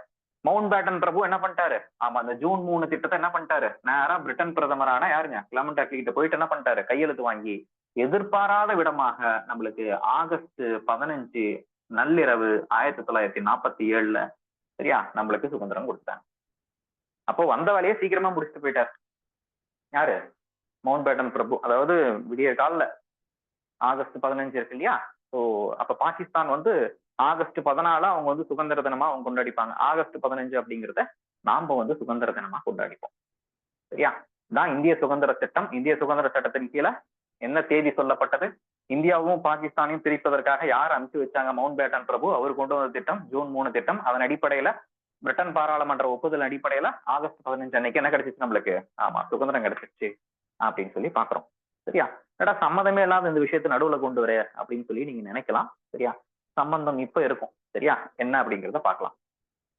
சரி, இப்போ சுதந்திரம் கிடைச்ச உடனே, சரியா, சுதந்திரம் கிடைச்ச உடனே இந்த அரசியலமைப்பு நிர்ணய சபையில ஏற்படக்கூடிய மாற்றங்கள் என்ன அப்படின்னு சொல்லி பார்க்க போறோம். சரியா? அரசியலமைப்பு நிர்ணய சபையில ஏற்படக்கூடிய மாற்றம் என்ன அப்படின்னு சொல்லி பார்க்க போறோம். என்ன மாற்றமா இருக்கும் அப்படின்னு நீங்க யோசிக்கலாம். சரியா? என்ன மாற்றம் அப்படிங்கறத நான் சொல்றேன். ஓகே, முதல்ல எத்தனை தொகுதிகளாக பிரிக்கப்பட்டிருந்தது? 389. இதுதான் இந்தியாவும் பாகிஸ்தானும் சேர்த்து பிரிச்சிருந்தாங்க. 389. அதுல 296 அப்படிங்கிறது பிரிச்சிருந்தாங்க. 93 வந்து அரசர்களுக்கு அப்படிங்கிறது பிரிக்கப்பட்டிருந்தது. சரியா? இந்த எண்ணிக்கை குறைய போகுது. ஏன்னா இந்தியாவும் பாகிஸ்தானும் பிரிச்சுட்டாங்க. அப்போ எண்ணிக்கை எவ்வளவா குறைஞ்சிச்சு அப்படின்னு சொல்லி பாத்தீங்கன்னா, எக்ஸாம்ல இதை கேள்வியாவே கேட்டிருக்கிறாங்க. 299 மாறிச்சு அரசியலமைப்பு நிர்ணய சபையினுடைய எண்ணிக்கை. அப்போ 389 என்னவா மாறி இருக்கு? 299 மாறி இருக்கு. இந்த 299 எப்படி பிரிச்சாங்க அப்படின்னு சொல்லி பாத்தீங்கன்னா, இதை வந்து நம்மளுக்கு 229 என்றும், சரியா, இது பிரிட்டிஷ் இந்தியா மன்னர்கள் ஆட்சி செய்யக்கூடிய பகுதி வந்து 70ஆகவும் குறைஞ்சு போச்சு. சரியா? 70ஆகவும் குறைஞ்சிருச்சு அப்படின்னு சொல்லி சொல்லுவாங்க. இது எக்ஸாம்ல கொஸ்டினாவே கேட்டிருக்கான். ஆஃப்டர் இந்தியன் இண்டிபெண்டன்ட் ஆக்ட், இந்திய சுதந்திர சட்டம் கொண்டு வந்ததுக்கு அப்புறம் அரசியலமைப்பு நிர்ணய சபையினுடைய எண்ணிக்கை எவ்வளவா குறைஞ்சிச்சு?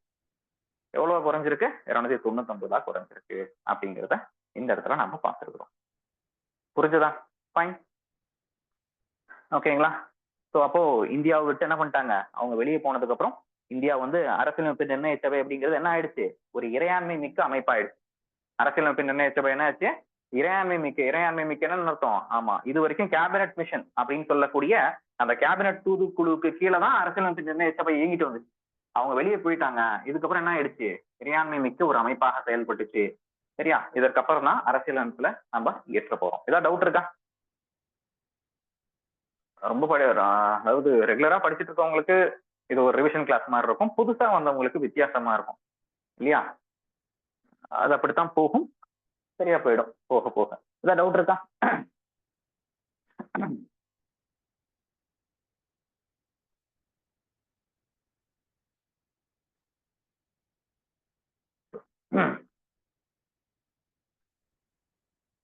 சரி, யாருக்கு அந்த டவுட் இல்லைன்னு நினைக்கிறேன். பரவாயில்ல. அடுத்ததா, இப்போ இந்தியா சுதந்திரம் அடைஞ்சிருச்சு. இறையாண்மை மிக்க ஒரு அமைப்பாக ஆமா அரசியலமைப்பு நிர்ணய சபை அப்படிங்கிறது இருக்குது அப்படிங்கிற ஒரு வார்த்தையை நான் சொல்லிட்டேன் இல்லையா? ஸோ அப்படி இருக்கும்போது அடுத்ததா என்ன பண்றாங்க அப்படின்னு சொல்லி பாத்தீங்கன்னா, இப்போ இந்த சபையிலிருந்து என்ன பண்ண போறாங்க? அரசியலமைப்பு எழுத போறாங்க. சரியா?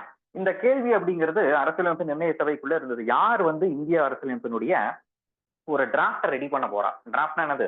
ஒரு வரைவை யாரை கொண்டு வர போறா? சரியா? அப்பதான் நேரு சொல்றாரு, நம்ம ஊர்ல ஒருத்தர் இருக்கிறாரு, யாரு? அம்பேத்கர் அப்படிங்கிற பேரு இப்பதான் உள்ள வருது. ஸோ ஆரம்ப காலகட்டத்துல அம்பேத்கர் வந்து அரசியலமைப்பு நிர்ணய சபையினுடைய ஒரு உறுப்பினர் கிடையாது. சரியா? அரசியலமைப்பினுடைய ஒரு வரைவுனா டிராப்ட். இந்த டிராப்டை எழுதுறதுக்காகத்தான் அம்பேத்கர் அவர்களை என்ன பண்றாங்க? அரசியலமைப்பு நிர்ணய சபை என்ன பண்றாங்க? தேர்ந்தெடுக்கிறாங்க. அதாவது என்ன உருவாக்கப்படுது அப்படின்னு சொல்லி பாத்தீங்கன்னா, டிராப்டிங் கமிட்டி அப்படின்னு சொல்லிட்டு ஒன்று உருவாக்குறாங்க. சரியா? என்ன கமிட்டி? டிராப்டிங் கமிட்டி அப்படின்னு சொல்லிட்டு ஒரு குழுவை உருவாக்கிக்கிறாங்க. டிராப்டிங் கமிட்டினா என்ன சார் அப்படின்னு கேட்டீங்கன்னா, வரைவு குழு அப்படின்னு அர்த்தம். சரியா? இந்த வரைவு குழு எப்பொழுது உருவாக்கப்பட்டுச்சு அப்படின்னு சொல்லி பாத்தீங்கன்னா, ஆகஸ்ட் மாதம் 29ஆம் தேதி 1947ஆம் ஆண்டு வரைவு குழு அப்படின்னு சொல்லிட்டு ஒரு குழுவை என்ன பண்றாங்க? நிர்ணய சபை அப்படிங்கிறவங்க உருவாக்குறாங்க. கரெக்டா? சரி, ஓகே. ஸோ வழக்கம் போல இந்த வரைவு குழுவின் தலைவராக யார் இருக்கிறாரு? ஆமா, டாக்டர் B.R. அம்பேத்கர் அப்படிங்கிறவர் தான் என்ன பண்றாரு? சேர்மன் அப்படின்னு சொல்லுவாங்க. சேர்மன் அவருடைய தலைமையில தான் இந்த குழு வந்து உருவாக்கப்பட்டுச்சு. Doctor B.R. அம்பேத்கர். சரியா? அம்பேத்கர் அப்படிங்கிற ஒரு தலைமையில தான் இந்த குழு அப்படிங்கிறது உருவாக்கப்பட்டுச்சு. இவருக்கு என்ன சொல்லலாம், உறுப்பினராக, சரியா, தலைவர் இவர் தான் மற்றும் உறுப்பினராக 6 பேரை நியமிச்சாங்க. சரியா? இந்த 6 பேர் ரொம்ப ரொம்ப முக்கியமானவங்க. பாருங்க, 6 பேர் யாருன்னு பாத்தீங்கன்னா, 2வது கோபாலசுவாமி ஐயங்கார். சரியா? கோபாலசுவாமி ஐயங்கார். அடுத்தது அலாதி கிருஷ்ண சுவாமி ஐயர்.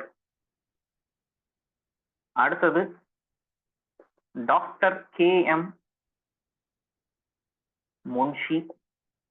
Doctor K.M. முன்ஷி. அடுத்தது சையத் முகமது சாதுல்லா. அடுத்தது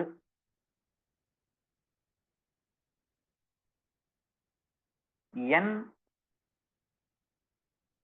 மாதவ ராவ். அடுத்தது V.T. கிருஷ்ணமாச்சாரி. இவங்க 6 பேர் வந்து என்ன பண்றாங்க, உறுப்பினராக தேர்ந்தெடுக்கப்படுறாங்க. ரொம்ப ரொம்ப ரொம்ப முக்கியம் இவங்களுடைய பேருங்கெல்லாம்.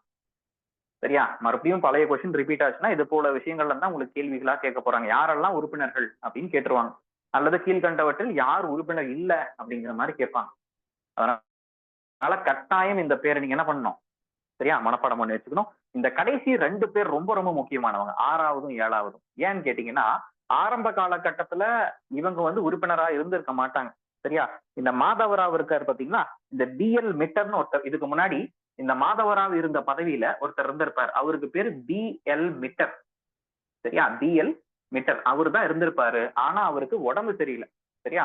உடம்பு சரியில்லாத காரணத்தினால அவர் என்ன பண்ணிருப்பாருன்னா, நான் இதுல இருந்து வெளியேறிக்கிறேன் அப்படின்னு சொல்லிடுவாரு. அவருக்கு பதிலாக தான் மாதவராவ் அப்படிங்கிறவர் வராரு. சரியா? எக்ஸாம்ல கொஸ்டினாவே கேட்டிருக்கிறாங்க. சரியா? யார் வெளியே போனதுனால மாதவராவ் வந்தாரு அப்படின்னு சொல்லி கேட்டிருக்கிறாங்க. B.L. மிட்டர் வெளியே போனதுனாலதான் மாதவராவ் வந்திருக்காரு. சரியா? இதே போல V.T. கிருஷ்ணமாச்சாரி இருக்காரு இல்லையா, அவருக்கும் V.T.ல T.T. Krishnamachari. Okay, T.T. Krishnamachari. இந்த T.T. கிருஷ்ணமாச்சாரியும் பாத்தீங்கன்னா D.P. கைத்தான் அப்படிங்கிறவர் தான் முதல்ல இருந்திருப்பாரு. சரியா? D.P. கைத்தான் அப்படிங்கிறவர் தான் ஃபர்ஸ்ட் இருந்திருப்பார். இவர் இறந்து போயிடுவார். சரியா? இந்த சபையில இருக்கும் போதே என்ன பண்ணிடுவாரு, ஆமா, இறந்து வர்றாரு. இவர் இறந்த காரணத்தினாலதான் T.T. கிருஷ்ணமாச்சாரி அப்படிங்கிறவர் என்ன பண்றாரு, ஆமா, உள்ள வராங்க. இந்த 2மே TNPSல நிறைய வாட்டி கேட்டிருக்காங்க. யாருக்கு பதிலா யார் வந்தது, யாருக்கு பதிலா யார் ரீப்ளேஸ் பண்ணாங்க அப்படிங்கிற விஷயத்த இவங்க கிட்ட கேட்டிருக்கிறாங்க. சரியா? ரொம்பவே ஒரு முக்கியமான ஒரு விஷயம். சரியா? Okay, fine. சோ இப்பொழுது வரைவுக்குழு அமைச்சாச்சு. வரைவுக்குழு யாருடைய தலைமையில அமைக்கப்பட்டிருக்கு, ஆமா, டாக்டர் B.R. அம்பேத்கருடைய தலைமையில நம்மளுக்கு வரைவுக்குழு அப்படிங்கறத உருவாக்கி இருக்கிறாங்க. இந்த வரைவுக்குழு என்ன பண்ண போறாங்க அப்படின்னு சொல்லி பாத்தீங்கன்னா, ஒண்ணும் இல்ல, உலக நாடுகள்லாம் போறாங்க. உலக நாடுகள்ல இருக்கக்கூடிய எல்லா அரசியல் அமைப்புகளும் என்ன பண்ண போறாங்க, பார்க்க போறாங்க. சோ அது எல்லாத்தையும் பார்த்து என்ன பண்ண போறாங்க, ஒரு டிராஃப்ட் ரெடி பண்ண போறாங்க. சரியா? சபை உறுப்பினர்களும் அதே போல எல்லா இடத்துக்கும் போவாங்க. சரியா? சரி, ஓகே, ஃபைன். சோ இந்த டிராஃப்டை ரெடி பண்ண, டிராஃப்ட்னா என்னதுங்க, இந்த வரைவை ரெடி பண்ண எவ்வளவு நாள் எடுத்துக்கிட்டாங்க அப்படின்னு சொல்லிட்டு எக்ஸாம்ல கொஸ்டினா கேட்பாங்க. சரியா? ஓகே, இந்த டிராஃப்ட்னுடைய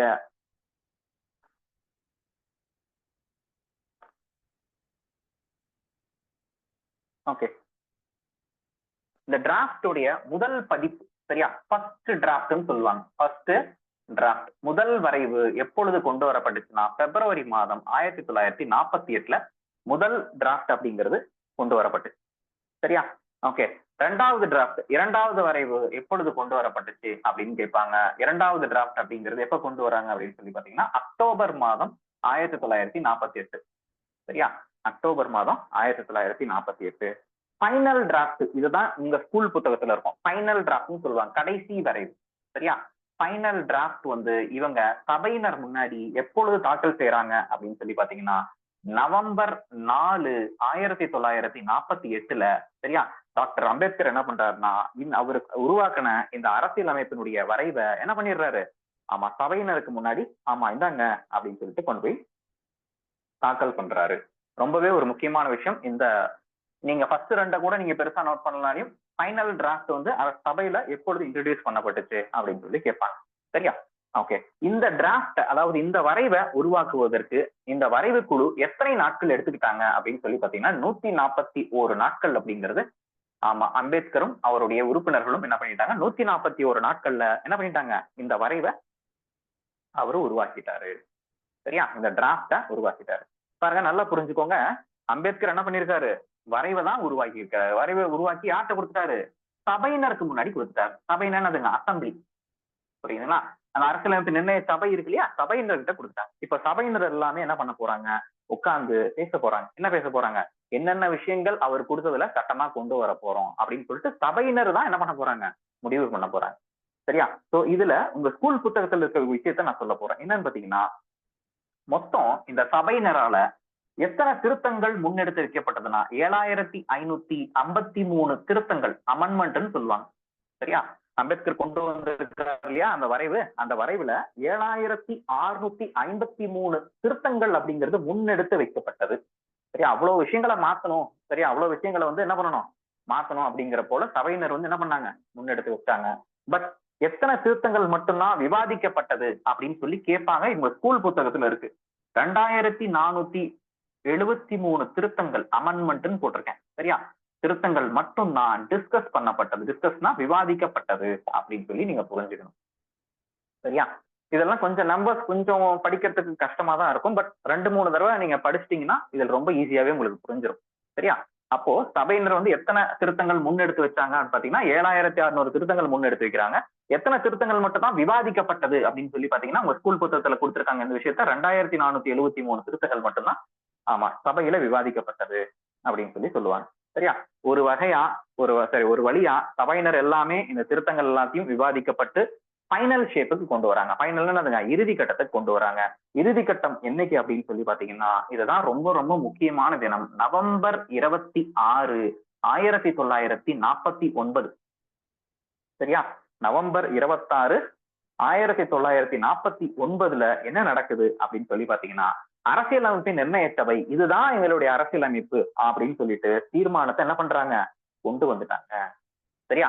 அரசியலமைப்பு நிர்ணய சபை என்ன பண்றாங்க, 26 நவம்பர் 1949 இதுதான் எங்களுடைய இந்தியாவின் என்னதுங்க கான்ஸ்டிடியூஷன், இதுதான் எங்க நாட்டுடைய அரசியலமைப்பு அப்படின்னு சொல்லிட்டு என்னைக்கு சபையினரால ஏற்றுக்கொள்ளப்பட்டது அப்படிங்கறத எக்ஸாம்ல கொஸ்டினா கேட்பாங்க. 26 நவம்பர் 1949 சபையினரால என்ன பண்ணிட்டாங்க, ஏற்றுக்கொண்டாங்க அப்படின்னு சொல்லி தெரிஞ்சுக்கணும். சரியா? இந்த 26 ஜனவரியை தான் நாம என்ன பண்றோம், அரசியலமைப்பு தினம், கான்ஸ்டிடியூஷன் டே அப்படின்னு சொல்லிட்டு இந்த 26 ஜனவரியை தான் நம்ம என்ன பண்றோம், வருஷம் அரசியலமைப்பு தினமாக கடைபிடிக்கிறோம் அப்படின்னு சொல்லி தெரிஞ்சுக்கிறோம். சரியா? அப்போ சபையினரெல்லாம் கூடி 26 ஜனவரியில ஏத்துக்கிட்டாங்க. இதுல இன்னொரு விஷயமும் இருக்கு, உங்க ஸ்கூல் புத்தகத்துல இருக்கு. சரியா? மொத்த சபையினோட உறுப்பினர் எண்ணிக்கை எவ்வளோ, 299 தான் சபையினுடைய மொத்த உறுப்பினர் எண்ணிக்கை. கரெக்டா? இதுல எத்தனை பேர் இந்த 26 ஜனவரி அன்னைக்கு, 66 ஜனவரினே வருது பாருங்க, 26 நவம்பர் அன்னைக்கு எத்தனை பேர் வந்து ஆமா சபையில பிரசன்ட் ஆயிருந்தாங்கன்னு பாத்தீங்கன்னா 284 பேர் மட்டும்தான் அன்னைக்கு அரசியலமைப்பை ஏற்றுக்கொள்ளப்படும் போது ஆமா என்ன வந்திருக்கிறாங்க அப்படிங்கிற விஷயத்த நீங்க புரிஞ்சுக்கணும். சரியா? அப்ப 299 பேர்ல 284 பேர் தான் அரசியலமைப்பை ஏற்றுக்கொள்ளப்படும் பொழுது ஆமா நம்மளுக்கு பிரசன்ட் ஆயிருந்திருக்கிறாங்க அப்படின்னு சொல்லி தெரிஞ்சுக்கணும். சரியா? ஃபைன். சரி, ஓகே. அப்ப நம்மளுடைய அரசியலமைப்பு கொண்டு வரப்படும் போது அதுல எத்தனை விதிகள் இருந்தது, எத்தனை அட்டவணைகள் இருந்தது அப்படிங்கிறத இந்த இடத்துல நான் மறுபடியும் சொல்ல போறேன். சரியா? பாருங்க.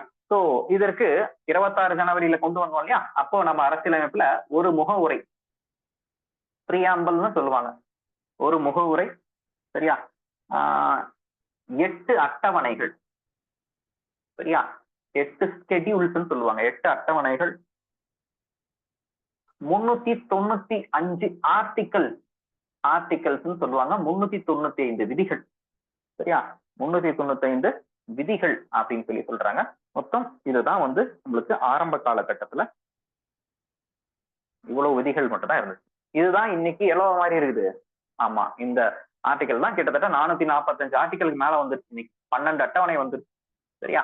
சோ ஆரம்ப காலகட்டத்துல 22 பகுதிகள், அதையும் எழுதிக்கோங்க, 22 பார்ட் அப்படின்னு நோட் பண்ணிக்கோங்க. சரியா? சோ இது ஒரு வழியா இதான் நம்ம வந்து ஏத்துக்கிட்டோம். புரிஞ்சுதா? ஃபைன். ஆனா 26 நவம்பர்ல ஏற்றுக்கொள்ளப்பட்டாலும் சரியா, நாம அரசியலமைப்பை நடைமுறைப்படுத்தினது ஜனவரி 26, 1950 தான் நம்ம நடைமுறைப்படுத்தணும். 2 மாசம் காலம் நாம என்ன பண்ணிக்கிட்டோம், அவகாசம் எடுத்துக்கிட்டோம். சரியா? ஜனவரி 26ல நவம்பர் 26ல நம்ம அரசியலமைப்பை ஏத்துக்கிட்டோம். ஆனா இதை நடைமுறைப்படுத்துவதற்கு என்ன பண்ணிருக்கோம், 2 மாச காலம் அவகாசம் எடுத்துக்கிட்டோம். ஏன்னு கேட்டீங்கன்னா, இது உங்களுக்கு பெரும்பாலான பேருக்கு தெரியும். யாருக்காவது தெரியுமா? கையை தூக்கிட்டு நீங்க சொல்லலாம். ஏன் 2 மாசம் காலம் கழிச்சு அரசியலமைப்பு நடைமுறைப்படுத்தப்பட்டதுன்னு சொல்லி சொல்ல முடியுமா? இந்த மக்களே அமைதியா இருக்கிறீங்க, யாருக்குமே தெரியாதா?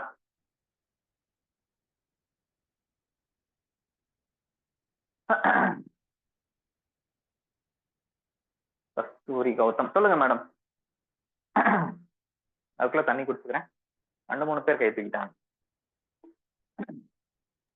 சார் ஏன்னா முன்னாடி ஜான் 26 தான் சுதந்திர நாளா அறிவிச்சிருப்பாங்க, அதனாலயா சார்? ஆமாங்க, நானே சொல்லிடுறேன். தேங்க்யூ.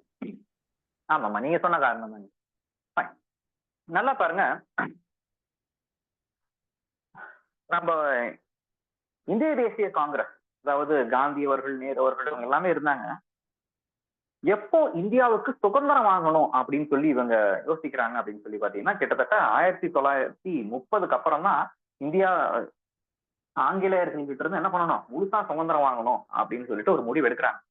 அப்போ இந்த முடிவை எடுத்துட்டு ஜனவரி 26, 1930 சரியா, 1930 தேதிய என்ன பண்ணிக்கிறாங்கன்னா சுதந்திர தினமா அறிவிச்சுக்கிறாங்க. அவங்களே அறிவிச்சுக்கிறாங்க. இந்திய தேசிய காங்கிரஸ் சார்பா ஜனவரி 26, 1930 தான் நம்மளுடைய சுதந்திர தினம்.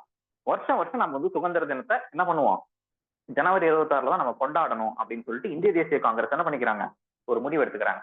ஸோ 1930ல இருந்து 31, 32, 33 அப்படியே வருஷம் வருஷமா வந்துட்டே இருக்கு. ஒரு வருஷமும் இந்த தினம் தான் சுதந்திர தினமா கொண்டாடப்பட்டுச்சு. சரியா? ஒருவேளை பிரிட்டிஷ் நம்மளுக்கு சுதந்திரம் கொடுக்கற மாதிரி இருந்தா கூட நாம இந்த 26 ஜனவரி அன்னைக்கு தான் நம்ம என்ன பண்ணிக்கணும், சுதந்திரத்தை வாங்கிக்கணும்னே நம்ம முடிவா இருக்கும். ஆனா எதிர்பாராத விதமாக மவுண்ட் பேட்டன் வந்தார் இல்லையா, வேக வேகமா தன்னுடைய வேலையை முடிச்சு என்ன பண்றாரு, ஆகஸ்ட் 15 அன்னைக்கு சுதந்திரத்தை கொடுத்துட்டு போயிட்டார். அப்போ பாருங்க, ஒரு கிட்டத்தட்ட ஒரு 17 வருஷம், 17 வருஷமா கொண்டாடிட்டு இருக்கக்கூடிய இந்த தேதியை மறந்துடக்கூடாது அப்படிங்கிற ஒரு எண்ணத்தோட நவம்பர் 26 அன்னைக்கு ஏற்றுக்கொள்ளப்பட்ட அரசியலமைப்பு என்ன பண்றாங்க, ஜனவரி 26 அன்னைக்கு என்ன பண்றாங்க, நடைமுறைப்படுத்துறாங்க. அப்படி நடைமுறைப்படுத்தக்கூடிய அந்த தேதியை தான் நாம என்ன பண்றோம், ரிபப்ளிக் டே அப்படின்னு சொல்லக்கூடிய குடியரசு தினமாக கொண்டாடுறோம். புரிஞ்சதா? ஃபைன். ஓகே, இப்ப பாருங்க. ஸோ ஒரு வழியா என்ன பண்ணிட்டோம், அரசியலமைப்பை உருவாக்கியாச்சு. கரெக்டா? அரசியலமைப்பை ஒரு வழியா நம்ம என்ன பண்ணிட்டோம், உருவாக்கிட்டோம். ஸோ இதோட நம்மளுக்கு என்ன முடிஞ்சிரும் அப்படின்னு சொல்லி பாத்தீங்கன்னா, என்ன முடிஞ்சிரும், அந்த அரசியலமைப்பு நிர்ணய சபை இருக்கு பாத்தீங்கன்னா, அந்த சபையினுடைய வேலை முடிஞ்சிச்சு இல்லையா? அந்த சபை எதுக்காக கூடப்பட்டுச்சு, அரசியலமைப்பை உருவாக்கியதுதான். அரசியலமைப்பை என்ன பண்ணியாச்சு, உருவாக்கியாச்சு. அப்போ அந்த சபையை என்ன பண்ணணும், நம்ம முடிச்சு வைக்கணும். ஓகே, அப்படி முடிச்சு வைக்கக்கூடிய அந்த பணியை தான் பார்க்க போறோம். சபையினுடைய கடைசி கூட்டத்தொடர் எப்ப நடந்துச்சுன்னு கேட்பாங்க. ஜனவரி 24, 1950ஆம் ஆண்டு தான் அரசியலமைப்பு நிர்ணய சபையினுடைய கடைசி கூட்டத்தொடர். எக்ஸாம்ல ஒரு 5 வாட்டி இந்த கொஸ்டினை கேட்டிருப்பாங்க. சரியா? எக்ஸாம்ல ஒரு 5 வாட்டி இந்த கொஸ்டினை கேட்டிருக்காங்க. அரசியலமைப்பு நிர்ணய சபையினுடைய கடைசி கூட்டத்தொடர் எப்போ அப்படின்னு சொல்லி கேட்டிருக்கிறாங்க. எப்போ? ஆமா, ஜனவரி 24, 1950 தான் last session of constitution assembly. சரியா? இந்த சபை மொத்தம் எத்தனை நாட்கள் நடந்திருக்கும், எத்தனை கூட்டத்தொடர் நடந்திருக்கும்னா 11 கூட்டத்தொடர் நடந்துச்சு இந்த சபையில. சரியா? மொத்தம் 11 செஷன்ஸ் கண்டக்ட் பண்ணியிருப்பாங்க. என்ன சார் 11 செஷன்னா 11 நாளான்னு கேட்காதீங்க. 11 செஷன்ஸ் அப்படின்னும் போது ஒரு முறை கூட்டத்தொடர் கூடிச்சுன்னா 3 மாசம் 4 மாசம் செயல்பாட்டுல இருக்கும். அப்போ இந்த எத்தனை வருஷம் நடந்திருக்கு சபை மொத்தம், 2 வருடம் 11 மாதம் 18 நாள் அப்படின்னு சொல்லுவோம் இல்லையா, 18 நாள் இந்த சபை அப்படிங்கிறது இயங்கிருக்கு. சரியா? அப்போ 2 வருஷம் 11 மாதம் 18 நாட்கள்ல எத்தனை முறை இந்த சபை கூடியிருக்கு அப்படின்னு சொல்லி பாத்தீங்கன்னா, எத்தனை முறை கூடியிருக்கு, 11 முறை இந்த சபை அப்படிங்கிறது கூடியிருக்கு அப்படின்னு சொல்லி சொல்றாங்க. சரியா? இந்த அரசியலமைப்பை ஏற்படுத்துவதற்காக எத்தனை ரூபாய் செலவழிக்கப்பட்டதுன்னா 64 லட்சம் ரூபாய் அப்படிங்கிறது இந்த அரசியலமைப்பை உருவாக்குவதற்காக செலவழிக்கப்பட்ட இந்த பணம் அப்படிங்கிறத புரிஞ்சுக்கலாம். சரியா? ஓகேவா? ஃபைன். ஸோ இதுதாங்க மேக்கிங் ஆஃப் த கான்ஸ்டிடியூஷன். அரசியலமைப்பின் உருவாக்கம் அப்படிங்கிறது இதுதான். சரியா? அரசியலமைப்பின் உருவாக்கம் அப்படிங்கிறது இந்த விஷயத்தை தான் பார்க்கலாம். இந்த விஷயத்தை தான் நம்ம சொல்லுவோம். ஓகேவா? ஃபைன்.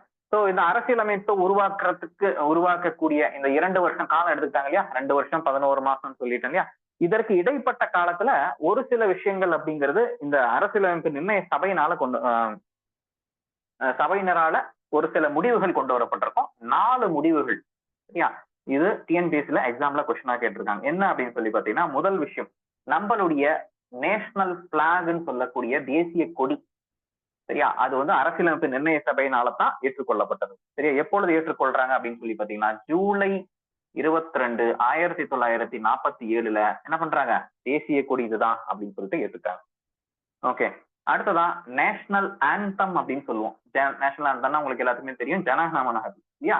அத வந்து ஜனவரி 24, 1950 அன்னைக்கு என்ன பண்றாங்க, ஏற்றுக்கொள்றாங்க. சரியா, அடுத்தது நேஷனல் சாங்னு சொல்லுவோம் இல்லையா, வந்தே மாதரம். அதுவும் பாத்தீங்கன்னா ஜனவரி 24, 1950 அன்னைக்கு இதுதான் எங்களுடைய தேசிய பாடல் அப்படின்னு சொல்லிட்டு அரசியலமைப்பு நிர்ணய சபை தான் ஏற்றுக்கொள்ளுது. சரியா, லாஸ்ட் விஷயம், அதே ஜனவரி 24 தான் இந்தியாவின் முதல் குடியரசுத் தலைவராக, பிரசிடென்ட்னு சொல்லுவோம் இல்லையா. சோ இந்த இடத்துல குடியரசுத் தலைவர்னு எழுதிக்கலாம். சரியா, இந்தியாவின் முதல் குடியரசுத் தலைவராக டாக்டர் ராஜேந்திர பிரசாத். சரியா, ராஜேந்திர பிரசாத்த அதே 24 ஜனவரி 1950 தான் என்ன பண்றோம், நாம எலெக்ட் பண்றோம், தேர்ந்தெடுக்கிறோம் அப்படிங்கிற விஷயம் ரொம்பவே முக்கியமான ஒரு. சரியா, இதெல்லாம் வந்து அரசியலமைப்பு நிர்ணய சபை இருக்காங்க இல்லையா, அவங்க வந்து அரசியலமைப்பை நடைமுறைப்படுத்துவதற்கு முன்னாடி ஒரு சில முடிவுகள் அவங்க எடுத்திருக்காங்க. அதெல்லாம் இதை மேத்ஸ் ஃபாலோயிங்ல டிஎன்பிஎஸ்சில கொஸ்டின்ஸ் கேட்டிருக்காங்க. சரியா, மேத்ஸ் ஃபாலோயிங்ல டிஎன்பிஎஸ்சில நம்மளுக்கு கேள்விகள் கேட்கப்பட்டிருக்கு. ஸோ அதை தான் இந்த இடத்துல நான் கொடுத்துருக்கேன். ஓகேவா, அண்டர்ஸ்டாண்ட் ஆச்சா? மக்கள் எல்லாத்துக்கும் புரிஞ்சிருக்கும்னு நினைக்கிறேன். சரியா, ஸோ இதுல இருந்து எல்லாத்துலயுமே நான் கொஸ்டின் எடுத்திருக்கிறேன். நல்லா பாத்துக்கோங்க, நான் தான் கொஸ்டின் எடுத்திருக்கிறேன். அதனால டெஸ்ட் எழுதும் போது ஆமா ரொம்ப கவனமா எழுதணும். 20 கொஸ்டின் கொடுத்தா அட்லீஸ்ட் ஒரு 18 கொஸ்டினாவது, ஒரு 2 கொஸ்டின் தப்பாகலாம், அதுக்கு மேல தப்பாக கூடாது. ஓகேவா, ஃபைன். இன்னும் அந்த ப்ரீஆம்பிள் அப்படிங்கிற ஒரு டாபிக் இருக்கு, அதையும் நம்ம முடிச்சிட்டோம்னா ஆமா அந்த டெஸ்ட்டுக்கான டாபிக் அப்படிங்கிறது நம்ம கம்ப்ளீட் பண்ணிடுவோம். ஓகே,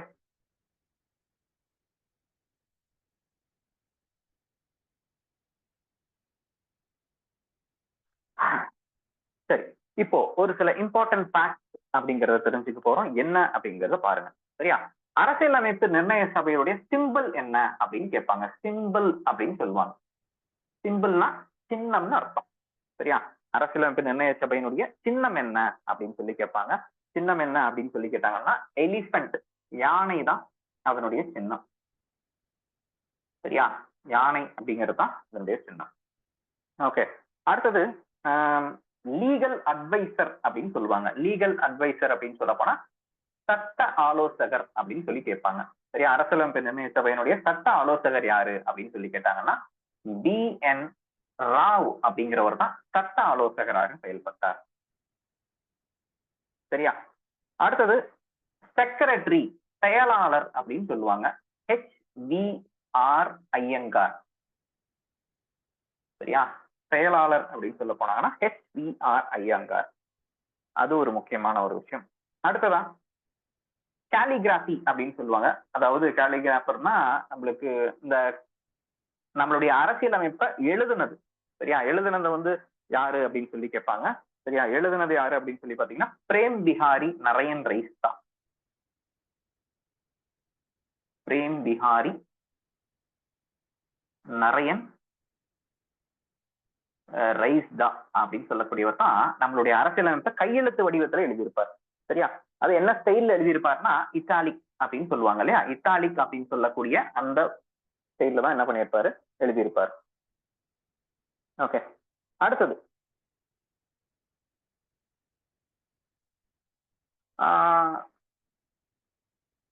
சரி, நம்மளுடைய அரசியலமைப்பை அலங்கரித்தது யாரு அப்படின்னு சொல்லி கேட்பாங்க. சரியா, டெக்கரேட்டட். சரியா, டெக்கரேட்டட்னா அலங்கரித்தது. சரியா, டெக்கரேட்டட் யாரு, டெக்கரேட் பண்ணது யாரு நம்மளுடைய அரசியலமைப்பை அப்படின்னு சொல்லி கேட்டாங்கன்னா நந்தலால் போஸ். நந்தலால் போஸ் மற்றும்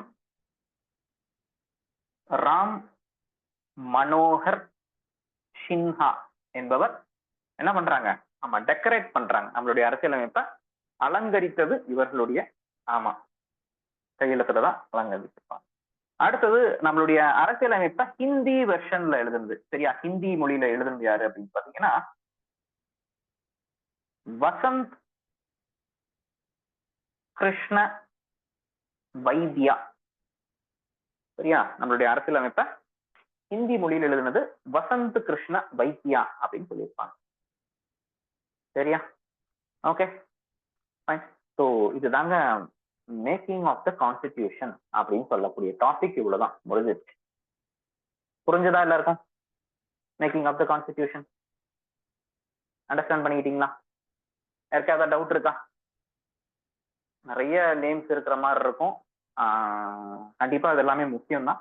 ஓகே, அடுத்தது ப்ரியாம்பல்னு ஒரு டாபிக் பார்க்க போறோம். ரொம்பவே முக்கியமான ஒரு டாபிக் ப்ரியாம்பல். ஸோ இந்த ப்ரியாம்பல் முடிச்சிட்டோம்னா நம்ம அந்த டெஸ்ட்டுக்கான டாபிக்ஸ் எல்லாமே பார்த்துட்டோம். கண்டிப்பா நீங்க டெஸ்ட் என்ன பண்ணலாம்? ஆமா, நல்லபடியா டெஸ்ட் எழுதிடலாம். Okay fine.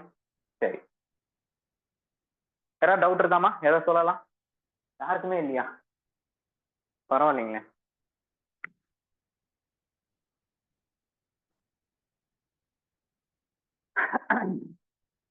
ஒரே நிமிஷம் தண்ணி குடிச்சு.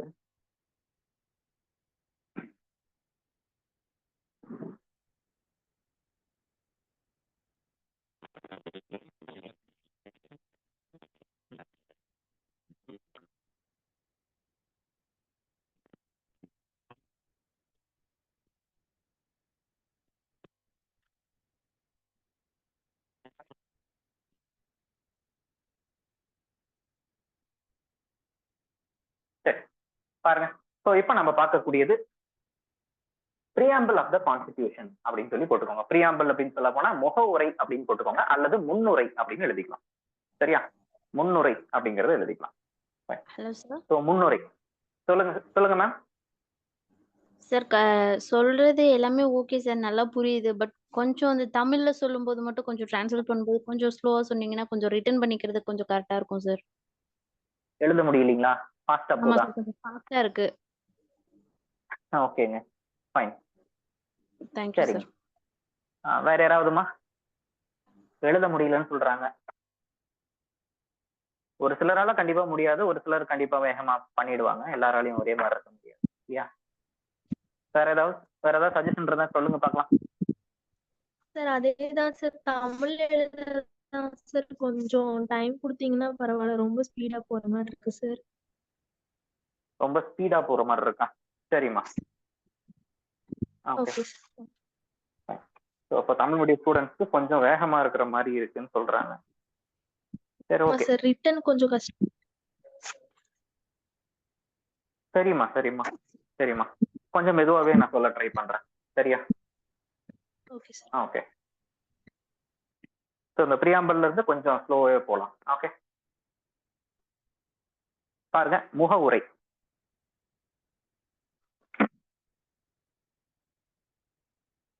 பிரியாம்பல் அப்படின்னு சொல்லுவாங்க. முகவுரை அல்லது முன்னுரை, எப்படி வேணாலும் நீங்க புரிஞ்சுக்கலாம்.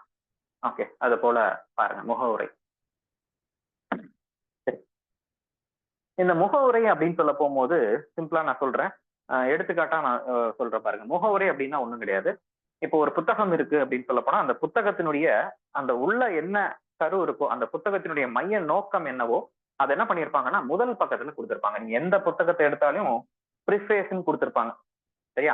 அப்போ அந்த ப்ரீஃபேஸை படிச்சாலே அந்த புத்தகத்துல என்ன ஒரு கருத்து சொல்லப்பட்டிருக்கு அப்படிங்கறது என்ன பண்ணிடலாம், அந்த முதல் பக்கத்தை பார்த்தே தெரிஞ்சுக்கலாம். சரியா? சோ அதைத்தான் என்ன சொல்லுவாங்கன்னு பாத்தீங்கன்னா பிரியாம்பல் அப்படின்னு சொல்லிட்டு நம்மளுடைய கான்ஸ்டிடியூஷன் வச்சிருக்காங்க. அப்போ இந்த பிரியாம்பல்ல என்ன விஷயம் இருக்கோ இதை படிச்சாலே நம்மளுடைய அரசியலமைப்பினுடைய நோக்கம் என்ன, நம்மளோட அரசியலமைப்பினுடைய தத்துவம் என்ன அப்படின்னு நம்மளால சொல்ல முடியும். சரியா? அதுக்காகத்தான் முகவுரை அப்படிங்கறத நம்ம என்ன பண்றாங்க, ஃபர்ஸ்ட் பக்கத்துல கொண்டு வந்து வச்சிருக்காங்க. சரியா? சரி ஓகே. ஸோ முகவுரை பொதுவா புத்தகங்களுக்கு தான் வைப்பாங்க. அரசியலமைப்புக்கு முகவுரை வைக்கக்கூடிய பழக்கம் எந்த நாடு முதல்ல கொண்டு வந்துச்சுன்னு பாத்தீங்கன்னா அமெரிக்கா. சரியா? அமெரிக்கா தான் என்ன பண்ணாங்கன்னு பாத்தீங்கன்னா முகவுரை அப்படிங்கிற விஷயம் என்ன பண்றாங்க. ஆமா, அரசியலமைப்புக்கு முகவுரை வைக்கக்கூடிய பழக்கம் யாருக்கு இருந்தது? அமெரிக்காவுக்கு தான் இருந்தது.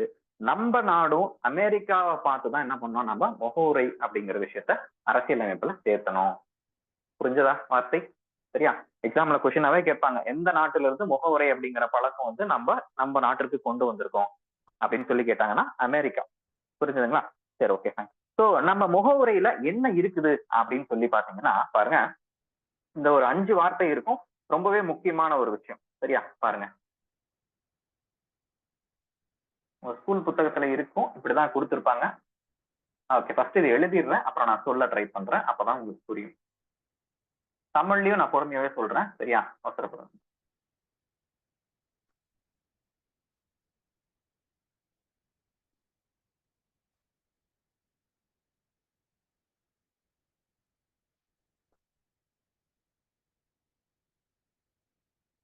Okay fine. இப்ப பாருங்க, நம்மளுடைய முகவுரையை பொறுத்த வரைக்கும் எப்படி இருக்கும் அப்படின்னு சொல்லி பாத்தீங்கன்னா, இந்திய மக்களாகிய நாங்கள், இதை எழுத வேண்டாம், சரியா? நான் சொல்றதை மட்டும் எழுதுங்க. நம்ம முகவுரையில இந்திய மக்களாகிய நாங்கள் அப்படின்னு சொல்லிதான் ஆரம்பிக்கும்.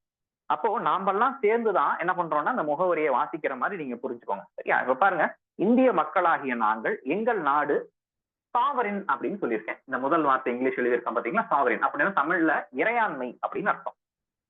தமிழ்ல இருக்கவங்க எழுதிக்கோங்க, இறையாண்மை அப்படின்னு அர்த்தம். இந்திய மக்களாகிய நாங்கள் எங்கள் நாடு எப்படி இருக்கும்? இறையாண்மை மிக்க நாடா இருக்கும். இறையாண்மைன்னு என்ன அர்த்தம்? எங்களை மீறி எங்களுக்கு மேல யாருமே இல்லை, சரியா? ஒரு காலத்துல பிரிட்டிஷ் கவர்மெண்ட் வந்தாங்க, வந்து என்ன பண்ண ஆரம்பிச்சிட்டாங்க? உட்கார்ந்து எங்களை ஆட்சி பண்ண ஆரம்பிச்சிட்டாங்க. அது போலெல்லாம் என்ன பண்ண முடியாது, வேற எந்த நாட்டுக்காரனும் எங்களை வந்து ஆட்சி பண்ண முடியாது. இந்தியாவுக்கு நாங்க தான் சொந்தக்காரங்க, எங்களுக்கு மேல இந்திய நாட்டுல யாருமே கிடையாது அப்படின்னு சொல்லிட்டு மக்களாகிய நாம்பல் சொல்லிக்கிறோம். அப்போ இந்த நாட்டுல இந்திய மக்கள் தான் என்னதுங்க, இறையாண்மை மிக்கவர்கள், அதாவது இந்திய மக்கள் தான் முழு அதிகாரம் படைத்தவர்கள் அப்படிங்கிற மாதிரி அர்த்தம். இந்த நாடு நம்மளுக்கு சொந்தமான நாடு, சிம்பிளா சொல்லணும்னா. அப்போ எங்கள் நாடு எப்படிப்பட்ட நாடு? இந்திய மக்களாகிய நாடு. எங்க நாடு எப்படிப்பட்ட நாடு? இறையாண்மை மிக்க நாடு அப்படின்னு சொல்லிட்டு முதல் வார்த்தையை சொல்றோம். புரிஞ்சுதா இறையாண்மைக்கு அர்த்தம்? சரி, ஓகே.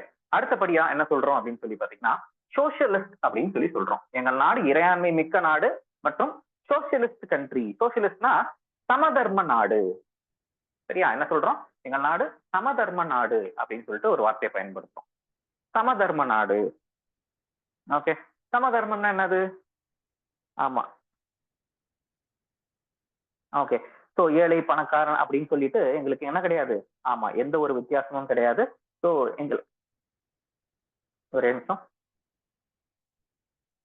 ஆமா, ஏழை பணக்காரன் அது போல எங்களுக்கு எந்த ஒரு வித்தியாசமும் கிடையாது. எங்கள் நாடு எப்படி எழுதுங்க, ஆமா, எல்லாருக்கும் ஒரு சமமான நாடு அப்படின்னு சொல்லிட்டு சோசியலிஸ்ட் அப்படிங்கிற ஒரு சொல்ல கொண்டு வந்திருக்கோம், சரியா? ஆக்சுவலா இந்த சோசியலிஸ்ட் அப்படிங்கிற சரி, ஓகே, அதை நான் பின்னாடி சொல்றேன். அடுத்தது பாருங்க, செக்யூலர் அப்படின்னு சொல்லி எழுதியிருக்கேன். செக்யூலர் அப்படின்னு சொல்ல போனா மதச்சார்பற்ற நாடு, சரியா? எங்கள் நாடு மதச்சார்பற்ற நாடு அப்படின்னு சொல்லி சொல்லியிருக்காங்க. மதச்சார்பற்ற அப்படிங்கிற வார்த்தையை எழுதிக்கோங்க, சரியா? மதச்சார்பற்ற அப்படின்னும் போது கண்டிப்பா தெரியும். அப்போ இந்திய நாடு அப்படிங்கிறது இந்துக்களுக்கு மட்டும் சொந்தமான நாடு கிடையாது. இந்திய நாடு அப்படிங்கிறது முஸ்லீமுக்கு மட்டும் சொந்தமான நாடு கிடையாது. இந்திய நாடு கிறிஸ்டியனுக்கு மட்டும் சொந்தமான நாடு கிடையாது. இந்தியாவில இருக்கக்கூடிய அனைத்து மதத்தினருக்கும் சொந்தமான நாடு தான் அது, மதச்சார்பற்ற நாடு, சரியா? அப்போ எடுத்துக்காட்டா சொல்லணும்னா இலங்கை இருக்கு, கரெக்டா? இலங்கை இருக்கு. இலங்கை வந்து பாத்தீங்கன்னா ஒரு புத்த மத நாடு. பாகிஸ்தான் பக்கத்துல இருக்கு. பாகிஸ்தான் அப்படிங்கிறது ஒரு இஸ்லாமிக் கண்ட்ரி, சரியா? அமெரிக்கா இருக்கு. அமெரிக்கா அப்படிங்கிறது கிறிஸ்தவ நாடு, சரியா? அந்த நாடே பாத்தீங்கன்னா ஒரு மதத்தின் அடிப்படையில தான் அந்த நாடு இருக்கும். ஆனா இந்தியா வந்து எந்த ஒரு மதத்தையும் அடிப்படையாக கொண்ட ஒரு நாடு கிடையாது. அதைத்தான் செக்யூலர் கண்ட்ரி, செக்யூலர் அப்படிங்கிற வார்த்தையை சொல்லியிருக்கேன். அப்ப பாருங்க, முதல் வார்த்தை என்ன சொல்லியிருக்கேன்? இறையாண்மை அப்படிங்கிற ஒரு வார்த்தையை பயன்படுத்தியிருக்கேன். அடுத்த வார்த்தை என்ன சொல்லியிருக்கேன்? ஆமா, சமதர்ம, சரி, அப்படின்னு சொல்லிட்டு ஒரு வார்த்தையை பயன்படுத்தியிருக்கேன். அடுத்து என்னதுங்க? செக்யூலர் அப்படின்னு சொல்லிட்டு ஒரு வார்த்தையை பயன்படுத்துறேன். செக்யூலர்னா என்னதுங்க? ஆமா, மதசார்பற்ற அப்படின்னு சொல்லிட்டு வார்த்தையை பயன்படுத்திருக்கேன். அடுத்தது வந்து பாத்தீங்கன்னா டெமோக்ராட்டிக் அப்படின்னு சொல்லியிருக்கேன். டெமோக்ராட்டிக் அப்படின்னா கண்டிப்பா எல்லாருக்குமே தெரிஞ்சிருக்கும், மக்களாட்சி நாடு எங்கள் நாடு, சரியா? மக்களாட்சி நாடு அப்படின்னும் போது உங்களுக்கு அந்த வார்த்தை எல்லாருக்குமே தெரிஞ்ச விஷயம் தான். மக்களால் மக்களுக்காக தேர்ந்தெடுக்கப்படக்கூடிய ஆட்சி மக்களாட்சின்னு சொல்லிடுவீங்க, இல்லையா? ஆமா, பெரும்பாலும் எல்லாரும் அந்த வார்த்தையை பயன்படுத்துவீங்க. அப்போ மக்கள் என்ன பண்றாங்கன்னா, தன்னுடைய தன்னை யார் ஆட்சி பண்ணணும்னு சொல்லிட்டு யார் தேர்ந்தெடுக்கிறான்? மக்கள் தான் தேர்ந்தெடுக்கிறாங்க. மக்கள் தேர்ந்தெடுக்கக்கூடிய ஆட்சி, அதாவது மக்களாட்சி நாடு அப்படின்னு சொல்லி சொல்றோம். புரிஞ்சுதா? சோ மக்களாட்சி அப்படின்னு அர்த்தம்.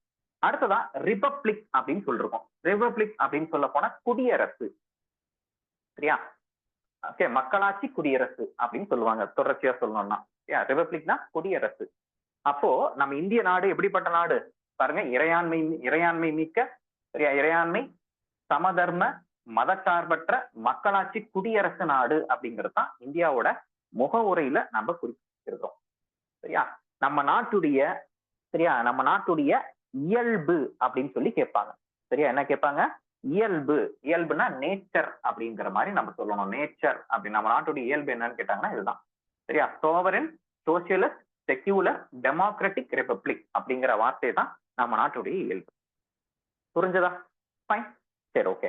அடுத்த வார்த்தை என்ன அப்படின்னு சொல்லி பாத்தீங்கன்னா எழுதிக்கோங்க அப்ஜெக்டிவ். அப்ஜெக்டிவ்னா குறிக்கோள் என்ன அப்படின்றது சொல்லியிருக்காங்க இந்த இடத்துல. சரியா, ரொம்பவே முக்கியமான வார்த்தை, எழுதிக்கோங்க குறிக்கோள் அப்படின்னு எழுதிக்கோங்க. முகவுரையில நம்ம நாட்டுடைய குறிக்கோள் என்ன அப்படின்னு சொல்லியிருக்காங்க.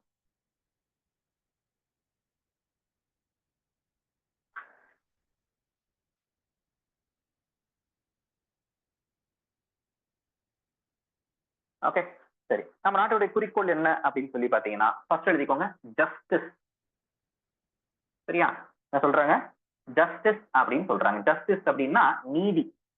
சரியா, நீதி. எதுலெல்லாம் நீதி அப்படின்னு சொல்லி பாத்தீங்கன்னா இங்க எழுதிக்கணும் சோசியல், சமூக நீதி. சரியா, நம்ம நாட்டுல என்ன இருக்கணும்? சமூக நீதி அப்படின்னு சொல்றாங்க. அடுத்தது எக்கனாமிக் அப்படின்னு சொல்றாங்க. எக்கனாமிக்னா பொருளாதார நீதி. சரியா, அடுத்தது பொலிட்டிக்கல் அப்படின்னு சொல்றாங்க. பொலிட்டிக்கல்னா அரசியல் நீதி. சரியா, நம்ம நாட்டுடைய குறிக்கோள் தான் சமூக நீதினு பேசுவோம் இல்லையா? நிறைய வார்த்தைகளை கூட கேள்விப்பட்டிருப்பீங்க சமூக நீதி. இதெல்லாம் நான் பின்னாடி என்னன்னு சொல்லி தரேன். இப்போதைக்கு இந்த பிரியாம்பிள்ல என்ன இருக்கு அப்படின்னு சொல்லிட்டு இன்னைக்கான டெஸ்ட்டுக்கான விஷயங்கள் மட்டும் நான் உங்களுக்கு கொஞ்சம் வேகமா சொல்லிடுறேன். இது எல்லாமே நம்ம உள்ள போக போக இன்னுமே தெளிவா படிப்போம். சரியா, ஃபைன். ஸோ அப்ப பாருங்க, நம்ம நாட்டுடைய குறிக்கோள் என்ன? ஜஸ்டிஸ்ல என்ன சொல்றாங்க? நீதியில சமூக நீதி இருக்கு, பொருளாதாரத்துல நீதி இருக்கு, அரசியல் நீதி இருக்கு. சரியா, இது ஒரு விஷயம். அடுத்தது லிபர்ட்டி. லிபர்ட்டி அப்படின்னு சொல்லுவாங்க. லிபர்ட்டினா சுதந்திரம் அப்படின்னு சொல்றாங்க.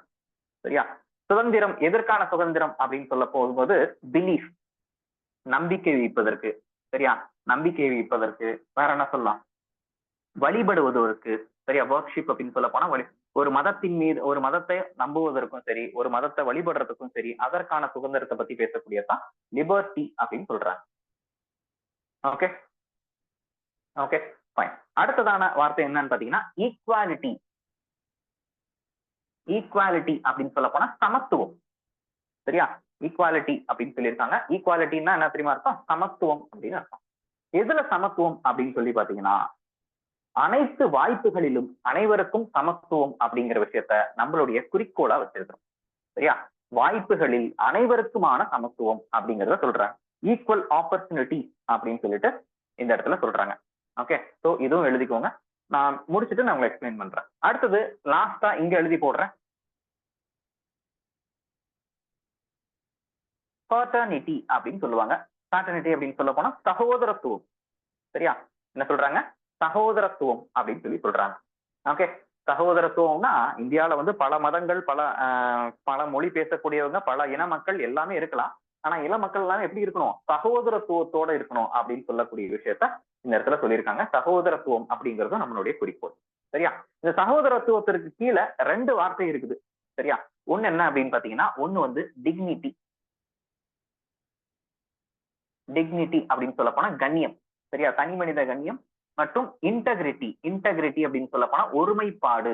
ரெண்டுமே எக்ஸாம்ல கொஸ்டினா கேட்டிருக்கிறாங்க. சரியா, இந்த சகோதரத்துவம் எப்படி இருக்கும்னா தனி மனித கண்ணியத்தோடு மற்றும் ஒருமைப்பாட்டோட இருக்கக்கூடிய, ஆமா, ஒருமைப்பாடு அப்படிங்கறது இருக்கும் அப்படிங்கிற விஷயத்த இந்த இடத்துல சொல்லியிருக்காங்க. சரியா, இப்ப நான் உங்களுக்கு தெளிவா எக்ஸ்பிளைன் பண்றேன் பாருங்க. சரியா, ஓகே, ஃபைன். எழுதியாச்சு எல்லாமே? ஓகேவா, எல்லாமே நோட் பண்ணிட்டீங்களா? இப்போ பாருங்க, தெளிவா சொல்றேன். இப்போ பிரியாம்பிள்ல என்ன சொல்லியிருக்கிறாங்க அப்படிங்கிற விஷயத்த நான் ஃபர்ஸ்ட்ல இருந்து சொல்றேன். பிரியாம்பிளை பொறுத்த வரைக்கும் நம்ம நாட்டுடைய இயல்பை பத்தியும் நம்ம நாட்டுடைய குறிக்கோளை பத்தியும் என்ன அப்படி இருக்கு அப்படிங்கிறத சொல்லியிருக்காங்க. நம்மளுடைய நாட்டுடைய இயல்பு என்ன அப்படின்னு இறையாண்மை மிக்க சமதர்ம, சரியா, இறையாண்மை மிக்க சமதர்ம மதச்சார்பற்ற மக்களாட்சி குடியரசு என்பதுதான் எங்களுடைய இயல்பு. ஓகேவா, நம்ம நாட்டுடைய குறிக்கோள் என்ன அப்படின்னு சொல்லி கேட்டாங்கன்னா நீதி. சரியா, என்னென்ன நீதி அப்படின்னு சொல்லி பாத்தீங்கன்னா சமூக நீதி, பொருளாதார நீதி, அதுக்கப்புறம் அரசியல் நீதி. இது எல்லாமே நடுவுல உள்ள ஆர்டிகல்ஸ் படிப்போம். சரியா, விதிகள் படிப்போம், சட்ட விதிகள் படிப்போம். அப்போ இன்னும் தெளிவா படிச்சுக்கலாம். அடுத்தது லிபர்ட்டி. லிபர்ட்டினா இந்தியாவில வந்து பல மதங்கள் இருந்தாலே எந்த ஒரு மதத்தையும் நம்புவதற்கும் அதை வழிபடுவதற்கும் அதை வெளிப்படுத்துவதற்கும் எனக்கு உரிமை இருக்கு அப்படின்னு சொல்லிட்டு ஒரு சுதந்திரம் கொடுத்திருக்கோம் குறிக்கோளா. அடுத்தது ஈக்வாலிட்டி. ஈக்வாலிட்டினா சமத்துவம். எல்லாத்துக்குமே என்னதுங்க, எல்லாமே சமம் தான் இந்த இடத்துல. எல்லாருக்கும் எல்லா விதமான சமமான வாய்ப்புகளும் இந்த நாட்டுல வழங்கப்படும் அப்படிங்கிறது நம்ம நாட்டுடைய குறிக்கோள். அடுத்தது ஃபர்டர்னிட்டி அப்படின்னு சொல்லியிருக்காங்க. ஃபர்டர்னிட்டி அப்படின்னு சொல்ல போனா சகோதரத்துவம். இவ்வளவு மதங்கள், இவ்வளவு இனங்கள் இருந்தாலும் எல்லாரும் சகோதரத்துவத்தோடு இருக்கணும். அந்த சகோதரத்துவத்தை 2ஆ பிரிச்சிருக்காங்க பாருங்க. ஒண்ணு டிக்னிட்டி, தனி மனித கண்ணியம். சரியா? அந்த சகோதரத்துவம் எப்படி இருக்கணும்? தனி மனித கண்ணியத்தோட இருக்கணும். அது மட்டும் இல்லாம ஒருமைப்பாடு, இன்டெகிரிட்டி அப்படிங்கிற ஒரு சொல்லோட உங்களுக்கு இருக்கும் அப்படின்னு சொல்லி. சரியா? இதுதான் நம்மளுக்கு முகவுரை. சரியா? இந்த வார்த்தைகள் எல்லாமே நீங்க கட்டாயம் மனப்பாடம் பண்ணிக்கணும். சரியா? இப்போ இந்த முகவுரை வைக்கக்கூடிய பழக்கம் நம்ம அமெரிக்கால இருந்து கொண்டு வந்தோம் அப்படின்றத நான் சொல்லிட்டேன். ஆனா இந்த வார்த்தைகள் எல்லாம் இருக்கு பாத்தீங்களா, இந்த விஷயங்கள்லாம் இருக்கு இல்லையா, இது எல்லாமே நல்லா பாருங்க, இந்த இடத்துல எழுதி போடுறேன். அப்ஜெக்டிவ் ரெசல்யூஷன் அப்படின்னு ஒண்ணு பார்த்தோமா? குறிக்கோள் தீர்மானம் ஞாபகம் இருக்கா? குறிக்கோள் தீர்மானம் ஒண்ணு பார்த்தோமா? குறிக்கோள் தீர்மானம் பார்த்தோமான்னு இல்லையா? கண்டிப்பா பார்த்திருப்போம். எல்லாத்துக்கும் ஞாபகம் இருக்கும். யார் கொண்டு வந்தா குறிக்கோள் தீர்மானம்? ஜவஹர்லால் நெஹ்ரு கொண்டு வந்திருக்காரு. ஞாபகம் இருக்கா? அவரு கொண்டு வந்த குறிக்கோள் தீர்மானம் தான் நம்ம வந்து என்ன பண்ணிருக்கோம், முகவுரையா பின்னாடி நம்ம அரசியலமைப்புல சேர்த்துட்டோம். இது எக்ஸாம்ல கொஸ்டினாவே கேட்டிருக்கிறாங்க. நம்மளுடைய முகவுரையில இருக்கக்கூடிய இந்த வார்த்தைகள் எல்லாமே எங்கிருந்து எடுக்கப்பட்டது அப்படின்னு சொல்லி பாத்தீங்கன்னா, ஜவஹர்லால் நேரு அரசியலமைப்பை உருவாக்குவதற்கு முன்னாடி குறிக்கோள் தீர்மானம் கொண்டு வந்தார் இல்லையா? நம்ம நாட்டுடைய அரசியலமைப்புல என்னென்ன சிறப்பம்சங்கள்லாம் இருக்கணும், என்னென்ன தத்துவங்கள் இருக்கணும்னு சொல்லிட்டு அவர் சொன்னார் இல்லையா? ஞாபகம் இருக்கா? நம்ம பார்த்திருப்போம். அவர் வந்து இந்த தத்துவங்கள் எல்லாத்தையும் அவரு சொன்னதுதான் நம்ம என்ன பண்ணிருக்கோம், முகவுரையா இன்னைக்கு எடுத்துட்டு வந்திருக்கோம். புரிஞ்சுதா எல்லாருக்கும்? அண்டர்ஸ்டாண்ட் ஆயிடுச்சா? கண்டிப்பா அண்டர்ஸ்டாண்ட் ஆயிருக்கும் அப்படின்னு சொல்லி நினைக்கிறேன். சரியா? ஃபைன். இப்போ ஒரு 3 கேஸ் பத்தி பார்க்க போறோம். கேஸ்னா வழக்குகள். சரியா? எல்லாமே ரொம்ப சிம்பிளா தான் இருக்கும், முடிச்சிடலாம். இதோட பிரியாம்பல் அப்படிங்கிறது கம்ப்ளீட் ஆயிடும். சரியா? அந்த 3 கேஸ் பார்த்தோம்னா நம்மளுக்கு முடிஞ்சது. என்னன்னு பாருங்க. Okay fine. முதல் வழக்கு என்ன வழக்கு அப்படின்னு சொல்லி பாத்தீங்கன்னா, பெருபாரி யூனியன் வழக்கு. டிஎன்பிஎஸ்ல நிறைய வாட்டி இந்த கேள்விகளை கேட்டிருக்கான். 1960. தமிழ் மீடியத்துல இருக்கவங்க பெருபாரின்னு எழுதிக்கோங்க. பெருபாரி தான், அது வந்து ஒரு இடத்தினுடைய பெயர். சரியா? பெருபாரின்றது ஒரு பிளேஸுடைய பெயர். பெருபாரி யூனியன் வழக்கு அப்படின்னு சொல்லியிருக்காங்க. சரி, ஓகே. எதுக்காக சார் இந்த வழக்கை பத்தி பாக்குறோம் அப்படின்னு சொல்லி பாத்தீங்கன்னா, நல்லா தெரிஞ்சுக்கோங்க. நம்மளுடைய அரசியலமைப்புல ஏதாவது ஒரு விஷயத்த என்ன பண்ணணும், திருத்தணும்னா மாத்தணும் அப்படின்னு சொல்ல போனா, விதி 368 அப்படிங்கிறத பயன்படுத்தி எந்த ஒரு விஷயத்தையும் நம்ம என்ன பண்ணலாம்னா நம்ம அரசியலமைப்புல திருத்தத்தை கொண்டு வரலாம். சரியா? நம்ம அரசியலமைப்புல ஏதாவது ஒரு மாற்றத்தை கொண்டு வரணும்னா எந்த விதி வந்து அதற்கு வழிவகுக்குதுன்னு கேட்பாங்க. அப்போ திருத்தத்துக்காக பயன்படக்கூடிய விதி அது 368 என்ற விதியை வந்து பயன்படுத்து. சரியா? இந்த பெருபாரி யூனியன் வழக்கு நடக்கும் போது என்ன கேட்டாங்கன்னா, முகவுரையை திருத்த முடியுமா அப்படின்னு சொல்லிட்டு ஒரு கேள்வி எழுது. சரியா? முகவுரையை திருத்த முடியுமா அப்படின்னு சொல்லி கேள்வி எழுது. இந்த பெருபாரி யூனியன் வழக்குல என்ன சொல்றாங்க அப்படின்னு சொல்லி பாத்தீங்கன்னா, preamble is not a part of constitution. சரியா? அப்படிங்கிறத இந்த பெருபாரி யூனியன் வழக்குல சொல்றாங்க. அப்படின்னா என்ன தெரியுமா அர்த்தம்? முகவுரை என்பது அரசியலமைப்பின் ஒரு பகுதி இல்லை அப்படின்னு சொல்லிட்டு பெருபாரி யூனியன் வழக்குல சொல்லிட்டாங்க. சரியா? கொஞ்சம் கன்ஃபியூஷனா இருக்கும், நான் தெளிவா நான் சொல்றேன். சரியா? சோ அப்போ பெருபாரி யூனியன் வழக்குல என்ன சொல்றாங்கன்னா, முகவுரை என்பது அரசியலமைப்புல என்ன கிடையாது, ஒரு பகுதி இல்ல அப்படின்னு சொல்லிட்டாங்க. சோ இதுல இருந்து என்ன சார் சொல்ல வரீங்க அப்படின்னு கேட்டீங்கன்னா, அரசியலமைப்புல ஒரு பகுதியாக இருந்தா தான் முகவுரையை நம்ம என்ன பண்ண முடியும், திருத்த முடியும். ஏதாவது அதுல விஷயத்துல மாத்தணும் அப்படின்னு சொல்ல போனா முகவுரை ஒரு பகுதியாக இருந்தா தான் திருத்த முடியும். ஆனா பெருபாரி யூனியன் வழக்குல உச்சநீதிமன்றம் என்ன சொல்லிடுச்சு, பிரியாம்பிள் முகவுரை என்பது என்ன கிடையாது, அரசியலமைப்புல ஒரு பகுதியே இல்ல. அதனால 368 அப்படிங்கிறத பயன்படுத்தி முகவுரை என்ன பண்ண முடியாது, நீங்க திருத்த முடியாது அப்படின்னு சொல்லிட்டாங்க. புரிஞ்சுதா? ஃபைன். ஓகே. ஆமா. அடுத்ததாக ரொம்ப ரொம்ப ஃபேமஸான வழக்கு. சரியா? கேசவானந்த பாரதி வழக்கு. கேசவானந்த பாரதி வழக்கு அப்படின்னு சொல்லுவாங்க. கேசவானந்த பாரதி கேஸ் ரொம்ப ஃபேமஸ். 1973 1973 கேசவானந்த பாரதி வழக்கு அப்படின்னு சொல்லிட்டு ஒரு வழக்கு நடக்குது உச்ச நீதிமன்றம். சரியா? இந்த வழக்குல ரொம்ப முக்கியமான வார்த்தை பாருங்க. இந்த வழக்குல என்ன சொல்லிட்டாங்கன்னா, மறுபடியும் அதே கேள்வி கேட்டது. என்னன்னா, இந்த 368 பயன்படுத்தி முகவுரையை திருத்த முடியுமா அப்படின்னு சொல்லிட்டு இந்த கேசவானந்த பாரதி வழக்குலயும் ஒரு பிரச்சனை அப்படிங்கிறது வருது. சரியா?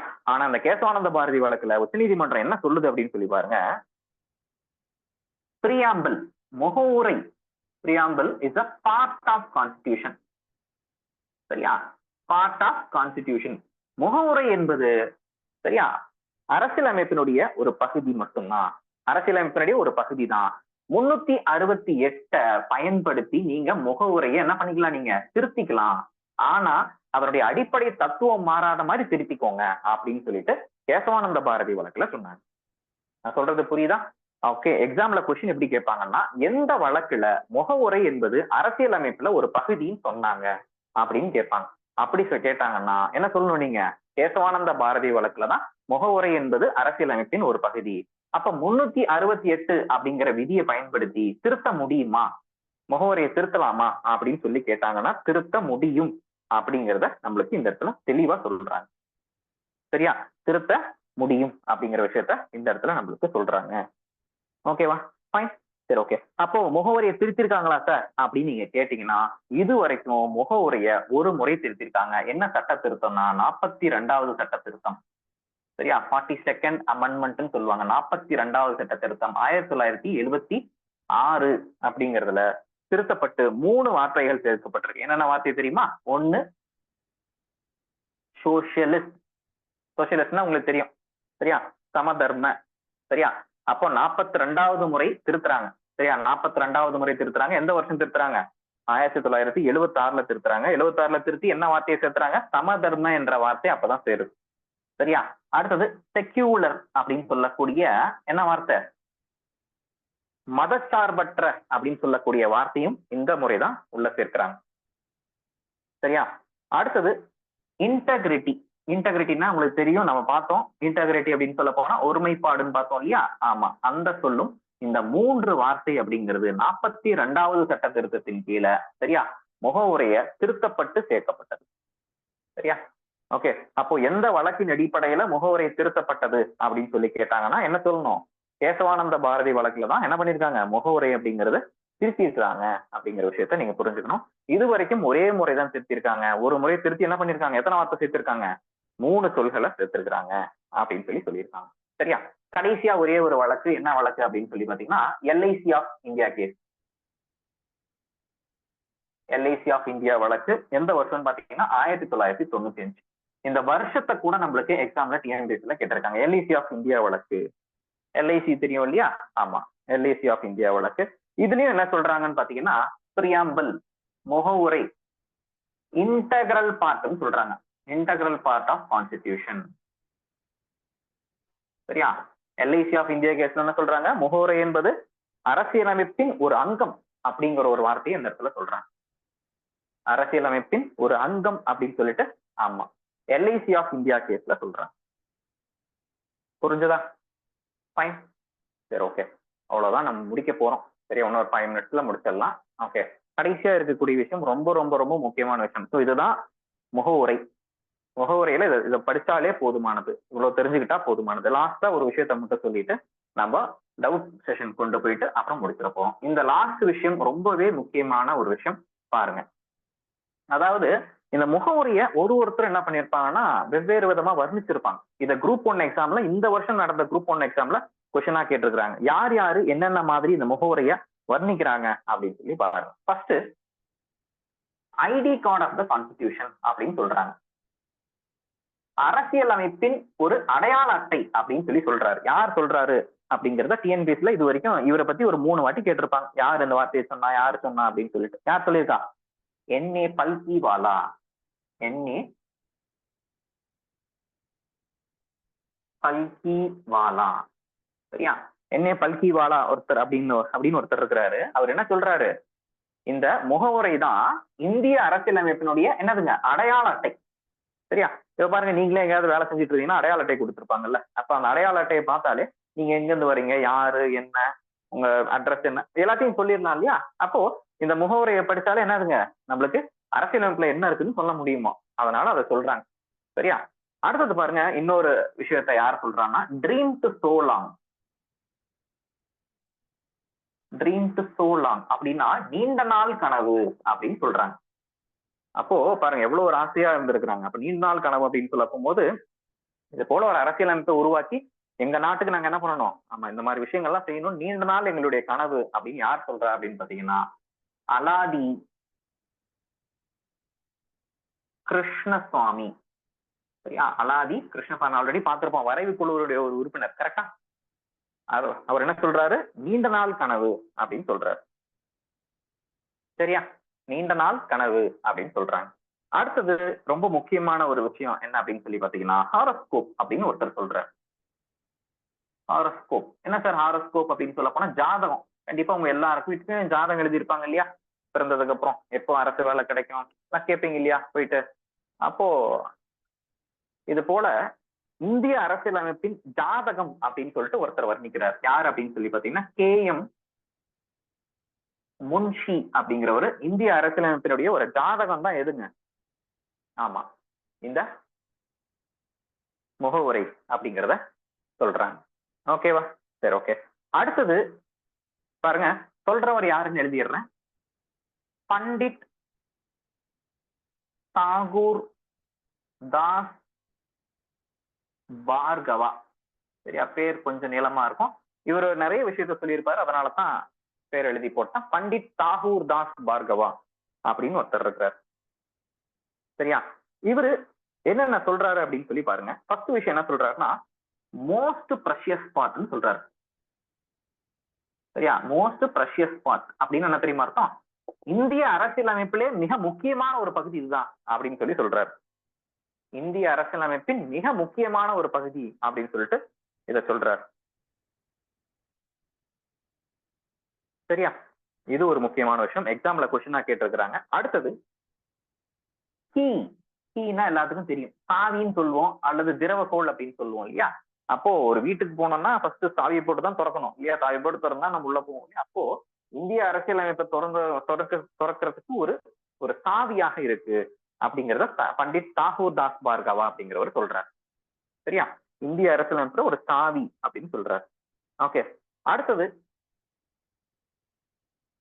ஜுவல் செட் அப்படின்னு சொல்றாங்க. ஜுவல் செட்னா உங்களுக்கு தெரியும், இந்த ஃபங்க்ஷனுக்கெல்லாம் நம்ம என்ன பண்ணுவோம், வாடகைக்கு வாங்குவோம், பார்த்துருக்கீங்களா? அதெல்லாம் செய்வோம் இல்லையா? அப்ப எதுக்கு ஃபங்க்ஷனுக்கு வாங்குவோம்? அதெல்லாம் போட்டுக்கிட்டா இன்னும் கொஞ்சம் நம்ம அழகா தெரியும் அப்படிங்கிற ஒரு மாதிரி இல்லையா? அப்போ அரசியலமைப்பு ஆல்ரெடி அழகாக தான் இருக்குது. சரியா, அரசியலமைப்பு ஆல்ரெடி அழகா தான் இருக்கு. அத இந்த முகவுரை அப்படிங்கிறது என்னதுங்க? ஒரு அலங்கார பெட்டி.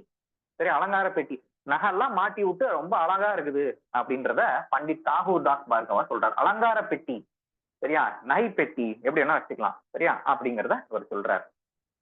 ஓகே, லாஸ்டா அவரே இன்னொரு ஒரு வார்த்தை சொல்றாரு, அதோட முடிஞ்சிடும். என்னன்னு பாருங்க, யார்டு ஸ்டிக் அப்படின்னு சொல்லுவாங்க. யார்டு ஸ்டிக்னா அளவுகோல். இந்த ஸ்கேல் இருக்கு இல்லையா? அளவுகோல். இப்ப ஏதோ ஒரு விஷயத்த அளந்து பார்க்கறதுக்காக பயன்படுத்துவோம் இல்லையா? அப்ப அளவுகோல் அப்படிங்கிறத இவர் சொல்றாரு. அப்போ இந்திய அரசியலமைப்பை அளந்து பார்க்கக்கூடிய ஒரு அளவுகோலாக இதை நான் பாக்குறேன் அப்படிங்கறத யார் சொல்றா? பண்டிட் தாகூர் தாஸ் பார்கவா என்ன பண்றாரு சொல்றாரு. Okay, fine. சரி, ஓகே. லாஸ்டா ஒரே ஒருத்தர், அதோட முடிய போகுது. ஒரு சில கொஸ்டின்ஸ் கேட்கிறேன், உங்களால ஆன்சர் பண்ண முடியுமா அப்படின்னு பாருங்க. அடுத்தது கீ நோட் அப்படின்னு ஒருத்தர் சொல்றாரு. கீ நோட் அப்படின்னு சொல்ல போனா சிறப்பு குறிப்பு. தமிழ்ல சொல்லணும்னா சிறப்பு குறிப்பு அப்படின்னு சொல்றாரு. யார் சொல்றாருன்னா சார் எர்னஸ்ட் பார்க்கர். சரியா, எர்னஸ்ட் பார்க்கர் அப்படிங்கிறவர் என்ன பண்றாரு? சிறப்பு குறிப்பு அப்படிங்கிற ஒரு வார்த்தையை பயன்படுத்துறாரு. சரியா, சிறப்பு குறிப்பு என்ற ஒரு வார்த்தையை பயன்படுத்துறாரு. Okay, fine. சரிங்க, இதுதான் நம்ம முகவுரை அப்படிங்கிற ஒரு டாபிக்கை இப்படிதான் பார்க்கணும். இதுதான் முகவுரை. உங்க ஸ்கூல் புத்தகத்தை தாண்டியே நிறைய விஷயங்கள் நம்ம பார்த்துட்டோம். லட்சுமிகாந்த் புக்ல இருக்கக்கூடிய பெரும்பாலான விஷயங்கள் பார்த்துட்டோம். இதை மட்டும் படிச்சாலே எக்ஸாமுக்கு ரொம்பவே போதுமானது.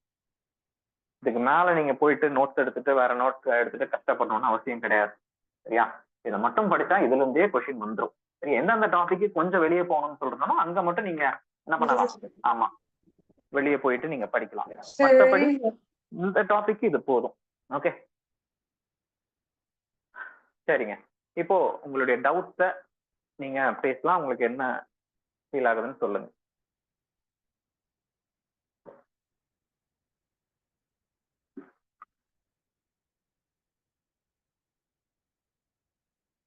யாருக்குமே டவுட்ஸ் இல்லையா?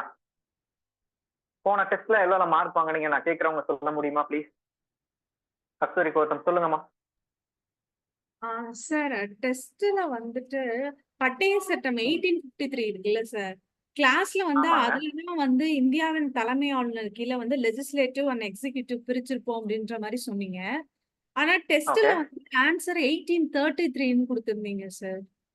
எது சார் ரைட்? 1853 இல்ல 1833 சார்? 1850 அந்த லெஜிஸ்லேட்டிவ் எக்ஸிக்யூட்டிவ் பிரிச்சதுங்களா? ஆமா சார். 1833 கொடுத்துருந்தேனா? ஆமாங்க சார். 1833 சொல்லிட்டேனா? இல்லங்க 1853 தாங்க பிரிச்சிருக்காங்க. ஆமா சார். ஆனா டெஸ்ட்ல ஆன்சர் வந்து நான் 53 தான் சார் போட்டேன். ஆனா 1833ன்ற மாதிரி வந்துச்சு சார். அதான் கொஞ்சம் கன்ஃபியூஷனா இருந்துச்சு. நான் தான் தப்பா எழுதிட்டணும் அப்படின்ட்டு அதான் சார் கேட்டுக்கிட்டேன். இல்லங்க கரெக்டா தான் எழுதிருக்கீங்க. 1853 தான் ஆன்சர். ஆன்சர் கீழே சின்னதா ஏதாவது மிஸ்டேக் நடந்திருக்கும். அதனால ஓகே ஓகே பாத்துக்கோங்க. சார். ஓகே சார் அதே மாதிரி மெக்காலே குழுன்னு ஒண்ணு சொல்லியிருந்தீங்க சார். ஆமாங்க. அப்படின்னா என்ன சார்? அது கிளாஸ் நடத்தும்போது அந்த பாயிண்ட் சொல்லல சார். அதை நோட் பண்ணல. ஏன்னா மெக்காலே குழு அப்படின்னு ஆமா சொல் ஆமா சொல்றேன். மெக்காலே குழு அப்படிங்கிறது அந்த 1833 1833 இருக்கு இல்லையா? ஆமா சார். அந்த டைம்ல வந்து இந்த இந்தியன் சிவில் சர்வெண்ட்னு சொல்லுவாங்க இல்லையா? அதாவது இந்திய குடிமையல் பணின்னு சொல்லுவோம்ல, அவங்கள வந்து இந்தியாவை சேர்ந்தவங்களும் ஐஏஎஸ் ஆகலாம் அப்படின்னு சொல்லிட்டு ஒரு முடிவு எடுத்திருப்பாங்க பாத்தீங்களா? அதை ரெக்கமெண்ட் பண்ணதான் Macaulay committee. Okay sir. Okay sir. நாங்க சொல்லலையா? அந்த கிளாஸ் நடத்தும் போது அதை சொல்லலையா? அது சொல்லல சார். அதை நோட் பண்ணல சார். அது கொஞ்சம் டிஃப்ரெண்டா இருந்துச்சு சார். அததான் சார் கேட்டேன் நான். ஆமா, மெக்காலே அப்படின்னு சொல்லக்கூடியவர், மெக்காலே அப்படிங்கிறவர் ஒரு சட்ட உறுப்பினர். அவர் தான் வந்து இந்தியர்களும் அதாவது சிவில் சர்வீஸ் தேர்வுகள்ல கலந்து கொள்ளணும் அப்படிங்கிற ஒரு விஷயத்த கொண்டு வந்திருப்பாரு. Okay okay sir. ஓகேம்மா. அடுத்ததுங்க, மார்க் எவ்வளவு எடுத்தீங்க? 9 சார். 9ஆ? சரி ஓகேங்க. அடுத்ததுமா சொல்லுங்க, வேற யாராவது சார் சொல்லுங்க. சார் ஹலோ சொல்லுங்க சார், இந்த சொல்லுங்க. ஒரு தடவை திருத்தணும்ல சார், ஒரே ஒரு டைம் தானே திருத்திருக்கோம். அதுல வந்து ஆமாங்க. சோசியலிஸ்டிக், இப்ப நீங்க ஃபர்ஸ்டே சொல்லும் போது சர்வியன் சோசியலிஸ்டிக் செக்குலர் இல்லையா? திருத்தினதுக்கு ஆமா, அப்புறம் தான் அதுல வந்து திருத்தினதுக்கு அப்புறம் தான் வந்துச்சு. அதுல ஃபர்ஸ்டே கிடையாது. ஓகே, அப்போ இன்டெகிரேட் சார் அதுல. புரியலம்மா. இப்போ இந்த இது திருத்தணும்ல சார், சோசியலிஸ்டிக் செக்குலர் இன்டெகிரிட்டி திருத்திருக்கோம். ஆனா வந்து இப்ப ஆமா, சோசியல் செக்குலர் இருக்கு, டெமோக்ராட்டிக் ரிபப்ளிக் இருக்கு, இன்டெகிரிட்டி அதுல சேர்க்கலையா? இன்டெகிரிட்டிங்கிறது எங்க வச்சிருக்கோம்?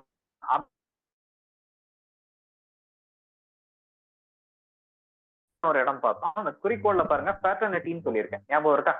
சகோதரத்துவம். அந்த சகோதரத்துவத்துல பாருங்க இன்டெகிரிட்டின்னு சேர்த்திருக்கோம். Okay sir. Okay sir, thank you sir. கரெக்டா? Okay sir. சரிங்க.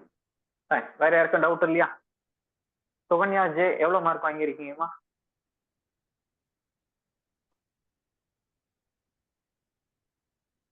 சொல்ல மாட்டீங்களா?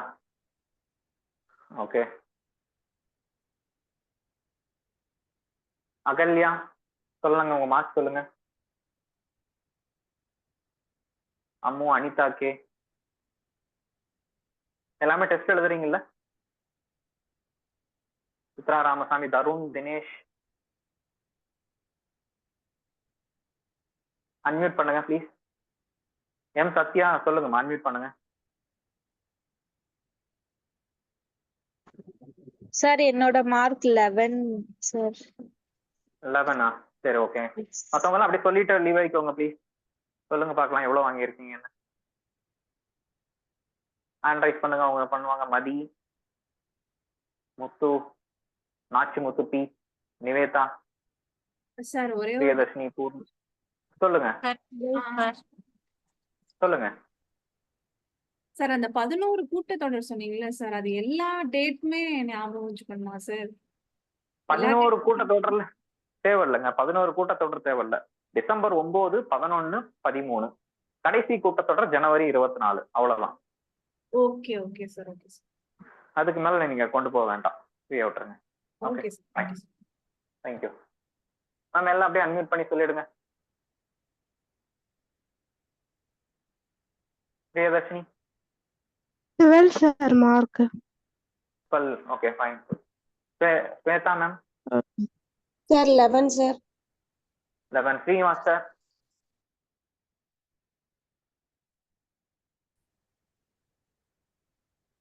17. ஸ்ரீனிவாசன் சார் எவ்வளவு சார்? 17. 15 கொஸ்டின் தான் சார் கொடுத்துருந்தேன்னு நினைக்கிறேன். சரி சார், பரவாயில்ல. Okay, Dinesh. Dinesh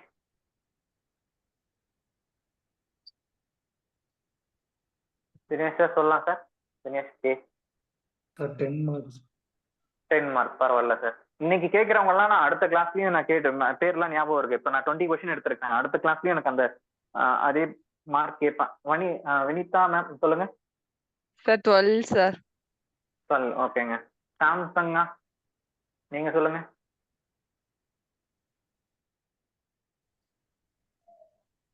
hello sir, good evening sir. Good ஈவினிங்மா, சொல்லுங்க. சார் நான் இன்னும் டெஸ்ட் பண்ணல சார், நான் ஒர்க்கிங் சார், அப்படியே படிச்சிட்டு இருக்கேன். பண்ணி அனுப்பிடுறேன் சார். டெஸ்ட் பண்ணுங்கம்மா, கட்டாயம் டெஸ்ட் பண்ணுங்க. சரியா? ஓகேம்மா. ஓகேங்க சரிங்க. சார். சார் ஒரு சஜஷன் கேட்கலாமா சார்? இப்ப டைம் மேனேஜ்மெண்ட் ரொம்ப கம்மியா இருக்கு சார். எனக்கு எப்படி மேனேஜ் பண்றதுன்றதுலயே ஸ்ட்ரெஸ் அதிகமாகுது. அதை எப்படி மேனேஜ் பண்றது சார்? ஒரு 2 லைன்ஸ்ல சொல்லிடுங்களேன். டைம் மேனேஜ்மெண்ட் நீங்க ஃபர்ஸ்ட் ஸ்ட்ரெஸ் ஆகாதீங்க. கிடைக்கிற டைம்ல ப்ரொடக்டிவா படிக்க ட்ரை பண்ணுங்க. இப்போ நான் ஒரு சப்ஜெக்ட் எடுத்தேன்னா நான் ஒரு 1/2 hourல மேக்ஸிமம் எல்லாத்தையும் படிச்சு முடிச்சிருவேன். நிறைய பேர் அதை 3 மணி நேரம் உட்காந்தாலே அதே பக்கத்துல இருப்பாங்க. அப்போ 10 நிமிஷம் படிச்சாலையும் கரெக்டா படிக்கணும்ன்ற நோக்கம் மட்டும் இருந்தா போதும். ஓகேங்க சார். ஒரு நாளைக்கு 2 மணி நேரம் கிடைச்சா ரொம்ப சந்தோஷம் உங்களுக்கு. இல்ல ஓகே, எனக்கு ஒரு 4 அடுத்த hours கிடைக்குது சார். 4 hours ரொம்பவே அதிகமா. நீங்க அந்த டைம் அதான் சொல்றேன், அந்த 4 hours போட்டு ரொம்பவா அப்படியே குழப்பிட்டு இருக்க கூடாது. 10 நிமிஷம் படிச்சா கூட ரொம்ப தெளிவா படிச்சு புக்கை மூடி வச்சிருங்க, போதும். Thank you sir, thank you so much. Okay, தேங்க்யூம்மா. ஓகே, சரிங்க, எல்லாருக்கும் தேங்க்யூ. அடுத்த கிளாஸ்ல பார்க்கலாம். டெஸ்ட் எழுதிட்டு மார்க் அடுத்த கிளாஸ்ல சொல்லணும்.